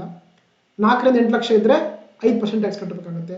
8 ರಿಂದ 12 ಲಕ್ಷ ಬಂದ್ರೆ 10% ಟ್ಯಾಕ್ಸ್ ಕಟ್ಟಬೇಕಾಗುತ್ತೆ. 12 ರಿಂದ 16 ಲಕ್ಷ ಇದ್ರೆ 15% ಟ್ಯಾಕ್ಸ್ ಕಟ್ಟಬೇಕಾಗುತ್ತೆ. 16 ರಿಂದ 20 ಲಕ್ಷ ಬಂದ್ರೆ 20% ಟ್ಯಾಕ್ಸ್ ಕಟ್ಟಬೇಕಾಗುತ್ತೆ. 20 ಲಕ್ಷದಿಂದ 24 ಲಕ್ಷ ಇನ್ಕಮ್ ಬಂದ್ರೆ 25% ಟ್ಯಾಕ್ಸ್ ಕಟ್ಟಬೇಕಾಗುತ್ತೆ. 24 ಲಕ್ಷಕ್ಕಿಂತ ಜಾಸ್ತಿ ಇನ್ಕಮ್ ಬಂದ್ರೆ ಆತ 30% ಟ್ಯಾಕ್ಸ್ ಕಟ್ಟಬೇಕಾಗುತ್ತೆ. ಓಕೆನಾ? ಹಾಗಾಗಿ ಪರ್ಸನಲ್ ಇನ್ಕಮ್ ಇರೋದು ಕೂಡ ನಿಮಗೆ ಆ ವ್ಯಕ್ತಿ 12 ಲಕ್ಷ ಆಗಿದ್ರೆ ಆತ ಯಾವುದೇ ರೀತಿಯ ಟ್ಯಾಕ್ಸ್ ಕಟ್ಟುವಂತ ಅವಶ್ಯಕತೆ ಇಲ್ಲ. ಸೊ ಹಾಗಾಗಿ ಇಲ್ಲಿ option D is the right answer. Next ನೋಡ್ತಗೋಣ. ಸಂಬಳ ಪಡೆಯುವ ತೆರಿಗೆ ಪಾವತಿದಾರರಿಗೆ ಸ್ಟ್ಯಾಂಡರ್ಡ್ ಡಿಡಕ್ಷನ್ ಅನ್ನು ಪರಿಗಣಿಸಿ ಹೊಸ ತೆರಿಗೆ ಆಡಳಿತ ಅಡಿಯಲ್ಲಿ ಆದಾಯದ ಮಿತಿ ಎಷ್ಟು ಅಂತ ಕೇಳ್ತಾರೆ. ನೋಡಿ, for salaries tax payers what is the income limit under the new tax regime considering the standard deduction ಅಂತ ಕೇಳ್ತಾರೆ. ನೋಡಿ, ನಾವು ಈಗಲೂ ತರ ಹೇಳಿದ್ವಿ ಏನು ಪರ್ಸನಲ್ ಇನ್ಕಮ್ ಏನು ಅಂತಂದ್ರೆ ಆತ 12 ಲಕ್ಷ ದುಡಿದ್ರು ಕೂಡ 12 ಲಕ್ಷ ಗಳಿಸಿದ್ರು ಕೂಡ ಟ್ಯಾಕ್ಸ್ ಕಟ್ಟುವಂತ ಅವಶ್ಯಕತೆ ಇಲ್ಲ. ಏನ್ ಮಾಡಿದ್ರೆ ಲಾಸ್ಟ್ ಬಜೆಟ್ ಅಲ್ಲಿ ಅದಕ್ಕೇನಂದ್ರೆ ಅವರು ಈ ಸ್ಟ್ಯಾಂಡರ್ಡ್ ಡಿಡಕ್ಷನ್ ಮೊದಲು 50,000 ಏನ್ ಮಾಡಿದ್ರೆ ಈಗ ಲಾಸ್ಟ್ ಬಜೆಟ್ ಅಲ್ಲಿ 75,000 ಮಾಡಿದ್ದಾರೆ. ಹಾಗಾಗಿ ಯಾವುದೇ ಒಬ್ಬ ಸ್ಯಾಲರಿ ತಗೊಳ್ಳೋಂಥ ವ್ಯಕ್ತಿ ಇರ್ತಲ್ಲ ಆತ 12.75 ಲ್ಯಾಕ್ಸ್ ಅಂದ್ರೆ 12 ಲಕ್ಷ ಆ ಟ್ಯಾಕ್ಸ್ ಪ್ಲಸ್ 75 ಸೇರಿಸಿದ್ರೆ 12,75,000 12.75 ಲಕ್ಷ ಬಂದ್ರು ಕೂಡ ಆತ ಈ ಸರ್ಕಾರಕ್ಕೆ ಯಾವುದೇ ರೀತಿಯ ಟ್ಯಾಕ್ಸ್ ಕಟ್ಟುವಂಥ ಅವಶ್ಯಕತೆ ಇಲ್ಲ. ಸೊ ಹಾಗಾಗಿ ಅಂದರೆ ಸ್ಯಾಲರಿ ಪರ್ಸೆಂಟ್ ಎಷ್ಟಿದೆ ಅಂದರೆ ಎಕ್ಸಾಮಿಷನ್ ಬಂದು 12.75 ಲಕ್ಷ ಇದೆ. ಸೊ ಹಾಗಾಗಿ option C is the right answer. Option C is the right answer. ಅದು 12.75 ಲ್ಯಾಕ್ಸ್ ಇದ್ರೂ ಕೂಡ ಶಾಲರಿ ಪೋರ್ಷನ್ ಅಂತಂದ್ರೆ ಆಕ್ಚುಲಿ ಆದಾಯ ಮಿತಿಲ್ಲ ಅಂದರೆ ಅದು ಯಾವುದೇ ರೀತಿಯ ಟ್ಯಾಕ್ಸ್ ಕಟ್ಟುವಂಥ ಅವಶ್ಯಕತೆ ಇರಂಗಿಲ್ಲ. ಸೊ ಹಾಗಾಗಿ option C is the right answer. Next ನೋಡ್ತೋಣ. 2025-26 ಬಜೆಟ್ ಪ್ರಕಾರ ಅಂದಾಜು ವಿತ್ತೀಯ ಕೊರತೆ ಅಂದರೆ what is the estimated fiscal deficit as per the budget of 25-26 ಅಂತ ಕೇಳ್ತಾರೆ. ವಿತ್ತೀಯ ಕೊರತೆ ಎಷ್ಟಿದೆ ಅಂದರೆ ಈ ಬಜೆಟ್ ಪ್ರಕಾರ ಸೊ 4.4% ಇದೆ. ಸೊ ಹಾಗಾಗಿ option B is the right answer. ನೋಡಿ ನಿಮ್ಗೆ ಮೆನ್ಷನ್ ಮಾಡ್ತಾ ಹೋಗ್ತಾರೆ ಬಜೆಟ್ ಅಲ್ಲಿ. ಸೊ ಇಲ್ಲಿ ಕಾಣ್ತಾ ಇದೆ ಫಿಸ್ಕಲ್ ಬಜೆಟ್ ಬಂದೆಷ್ಟು ಅಂತಂದ್ರೆ ಡೆಫಿಸಿಟ್ ಬಂದೆಷ್ಟು ಅಂದರೆ ಸೊ ಅದು 4.4% ಇದೆ ನೋಡಿ. ಓಕೆನಾ. ಅದೇ ರೀತಿ ರೆವೆನ್ಯೂ ಡೆಫಿಸಿಟ್ ಎಷ್ಟಿದೆ ನೋಡಿ 1.5% ಇದೆ. ಎಫೆಕ್ಟಿವ್ ರೆವೆನ್ಯೂ ಡೆಫಿಸಿಟ್ ಎಷ್ಟಿದೆ 0.3 ಇದೆ. ಪ್ರೈಮರಿ ಡೆಫಿಸಿಟ್ ಎಷ್ಟಿದೆ 0.8% ಇದೆ. ಸೊ ಇದೊಂದು ಕಡೆ ನೋಟ್ ಮಾಡ್ಕೊಳ್ಳಿ ಇಂಪಾರ್ಟೆಂಟ್. ಸೊ 2024-26 ಪ್ರಕಾರ ಅಂತಂದ್ರೆ ನಮಗೆ ಸೊ 4.4% ಅಂದರೆ ಆಕ್ಚುಲಿ ನಮ್ಮ ದೇಶದ ಒಂದು ವಿತ್ತೀಯ ಕೊರತೆ ಇದೆ. ಸೊ ಹಾಗಾಗಿ option B is the right answer. Next ನೋಡ್ತೋಣ. ಈ ಕೆಳಗಿನವುಗಳಲ್ಲಿ ಯಾವ ವಲಯಕ್ಕೆ ಗರಿಷ್ಠ ಹಣಕಾಸು ಹಂಚಿಕೆಯಾಗಿದೆ ಅಂತ ಕೇಳ್ತಾರೆ. ಅಂದರೆ ಈ ಬಜೆಟ್ ಅಲ್ಲಿ ಯಾವ ಸೆಕ್ಟರ್ಗೆ ಜಾಸ್ತಿ ಅಮೌಂಟ್ ಕೊಟ್ಟರು ಅಂತ ಕೇಳ್ತಾರೆ. Maximum allocation of finance to which of the following sector ಅಂತಂದ್ರೆ ಸೊ ಅದು ಕೊಟ್ಟಿದ್ದು ಈ ಬಜೆಟ್ ಅಲ್ಲಿ ಅಗೇನ್ ರಕ್ಷಣೆ ಅಥವಾ ಡಿಫೆನ್ಸ್ ಸೆಕ್ಟರ್ಗೆ ಜಾಸ್ತಿ ಕೊಟ್ಟಿದ್ದಾರೆ. So option C is the right answer. ಇಲ್ಲಿ ಕೊಟ್ಟಿದ್ದಾರೆ ನಮಗೆ. ಸೊ ಈ ಬಜೆಟ್ ಅಲ್ಲಿ ಸೊ ಡಿಫೆನ್ಸ್ ಏನು ರಕ್ಷಣೆ ಇದೆಯಲ್ಲ ಎಷ್ಟು ಕೊಟ್ಟಿದ್ದಾರೆ 4,91,732 ಕೋಟಿ ಕೊಟ್ಟಿದ್ದಾರೆ. ಅದು ಹೈಯೆಸ್ಟ್ ಆಗಿದೆ ರಕ್ಷಣೆಗೆ. ಸೆಕೆಂಡು ಗ್ರಾಮೀಣಾಭಿವೃದ್ಧಿ ಇದೆ. ಮೂರನೇದು ಗೃಹ ಸಚಿವಾಲಯ ಇದೆ. ನಾಲ್ಕನೇದು ಕೃಷಿ ಇದೆ. ಐದನೇದು ಎಜುಕೇಶನ್ ಇದೆ. ಆರನೇದು ಹೆಲ್ತ್ ಇದೆ. ಓಕೆ. ಟಾಪ್ ಅಲ್ಲಿ ಬಂದಾಗ ಸೊ ಹೈಯೆಸ್ಟ್ ಬಂದು ಡಿಫೆನ್ಸ್ ಕೊಟ್ಟಿದ್ದಾರೆ. ಸೊ ಹಾಗಾಗಿ option C is the right answer. Next ನೋಡ್ತೋಣ. ಕೇಂದ್ರ ಬಜೆಟ್ 2025-26 ಪ್ರಕಾರ ಭಾರತ ಸರ್ಕಾರವು ಯಾವ ಮೂಲದಿಂದ ಗರಿಷ್ಠ ಹಣವನ್ನ ಸ್ವೀಕರಿಸಿದೆ. ಈ ಬಜೆಟ್ ಮಾಡಬೇಕಾದ್ರೆ ಯಾವ ಸೋರ್ಸ್ ಇಂದ ಜಾಸ್ತಿ ಅಮೌಂಟ್ ಬಜೆಟ್ ಬಂದು ಅಂತ ಕೇಳ್ತಾರೆ. ಹೌದಾ. ಸೊ ಹಾಗಾಗಿ according to the union budget of 2025-26 from which source has been Indian government received the maximum money ಅಂತ ಕೇಳ್ತಾರೆ. ಅದು ಬಂದು ಸಾಲಗಳು ಮತ್ತು ಇತರೆ ಹೊಣೆಗಾರಿಕೆಗಳ ಏನು ಇದೆಯಲ್ಲ ಅದರ ಮುಖಾಂತರ ನಮ್ಮ ಬಜೆಟ್ಗೆ ಜಾಸ್ತಿ ಅಮೌಂಟ್ ಅನ್ನ ಬರ್ತದೆ. ಸೊ ಹಾಗಾಗಿ option A borrowing and other liability ಮುಖಾಂತರ ಬಜೆಟ್ಗೆ ಜಾಸ್ತಿ ಸೋರ್ಸ್ ಬಂದಿದೆ. ಹಾಗಾಗಿ ನೋಡಿಕೊಟ್ಟಿದ್ದಾರೆ ನಮಗೆ. So the rupees comes from ಅಂತ ಕರೀತಾರೆ. ಹೌದಾ.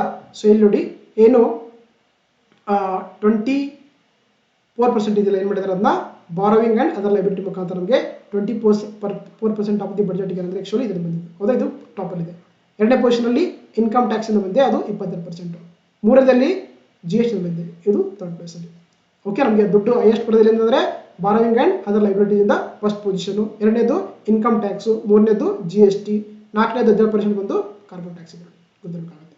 ಸೊ ಹಾಗಾಗಿ option A is the right answer. Next ನೋಡ್ತೋಣ. 2025-26 ಬಜೆಟ್ ಅಡಿಯಲ್ಲಿ ಭಾರತ ಸರ್ಕಾರದ ಗರಿಷ್ಠ ವೆಚ್ಚ ಎಲ್ಲಿ ಹೋಗುತ್ತದೆ ಅಂತ ಕೇಳಿದ್ದಾರೆ. ಅಂದ್ರೆ where did the maximum expenditure of the Indian government takes place under the union budget 25-26 ಅಂತ ಕೇಳ್ತಾರೆ. ಅಂದ್ರೆ ಅಮೌಂಟ್ ಎಲ್ಲಿ ಜಾಸ್ತಿ ಹೋಗುತ್ತೆ ಅಂತ ಕೇಳಿದ್ರೆ ಅಗೇನ್ ಅದು ಕೂಡ ತೆರಿಗೆಗಳು ಮತ್ತು ರಾಜ್ಯ ಅಂದ್ರೆ ಸುಂಕಗಳಲ್ಲಿ ರಾಜ್ಯದ ಪಾಲು ಅಂತ ಕರೀತಾರೆ. ಅಂದ್ರೆ state share of taxes and ಡ್ಯೂಟೀಸ್ಗಳಿಗೆ ಅಂದ್ರೆ ಜಾಸ್ತಿ ಅಮೌಂಟ್ ಹೋಗ್ತದೆ ನಮ್ಮ ಕೇಂದ್ರದ ಬಜೆಟ್ ಇಂದ. ಹಾಗಾಗಿ option C is the right answer. ನೋಡಿ ಕೊಟ್ಟಿದ್ದಾರೆ ನಮಗೆ.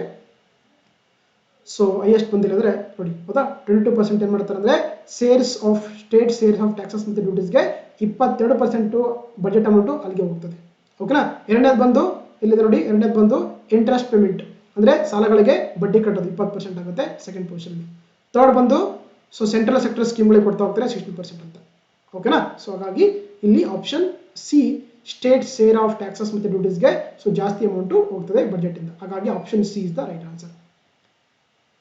ಓಕೆನಾ. ಸೊ ಹಾಗಾಗಿ ಇದಿಷ್ಟು ಆಗಿತ್ತು ಕೇಂದ್ರ ಬಜೆಟ್ 2025-26 ಸಂಬಂಧಪಟ್ಟಂತ ಸುಮಾರು 60+ MCQಗಳನ್ನ ಡೀಟೇಲ್ ಆಗಿ ಇವತ್ತಿನ ಕ್ಲಾಸಲ್ಲಿ ಡಿಸ್ಕಸ್ ಮಾಡಿದ್ವಿ.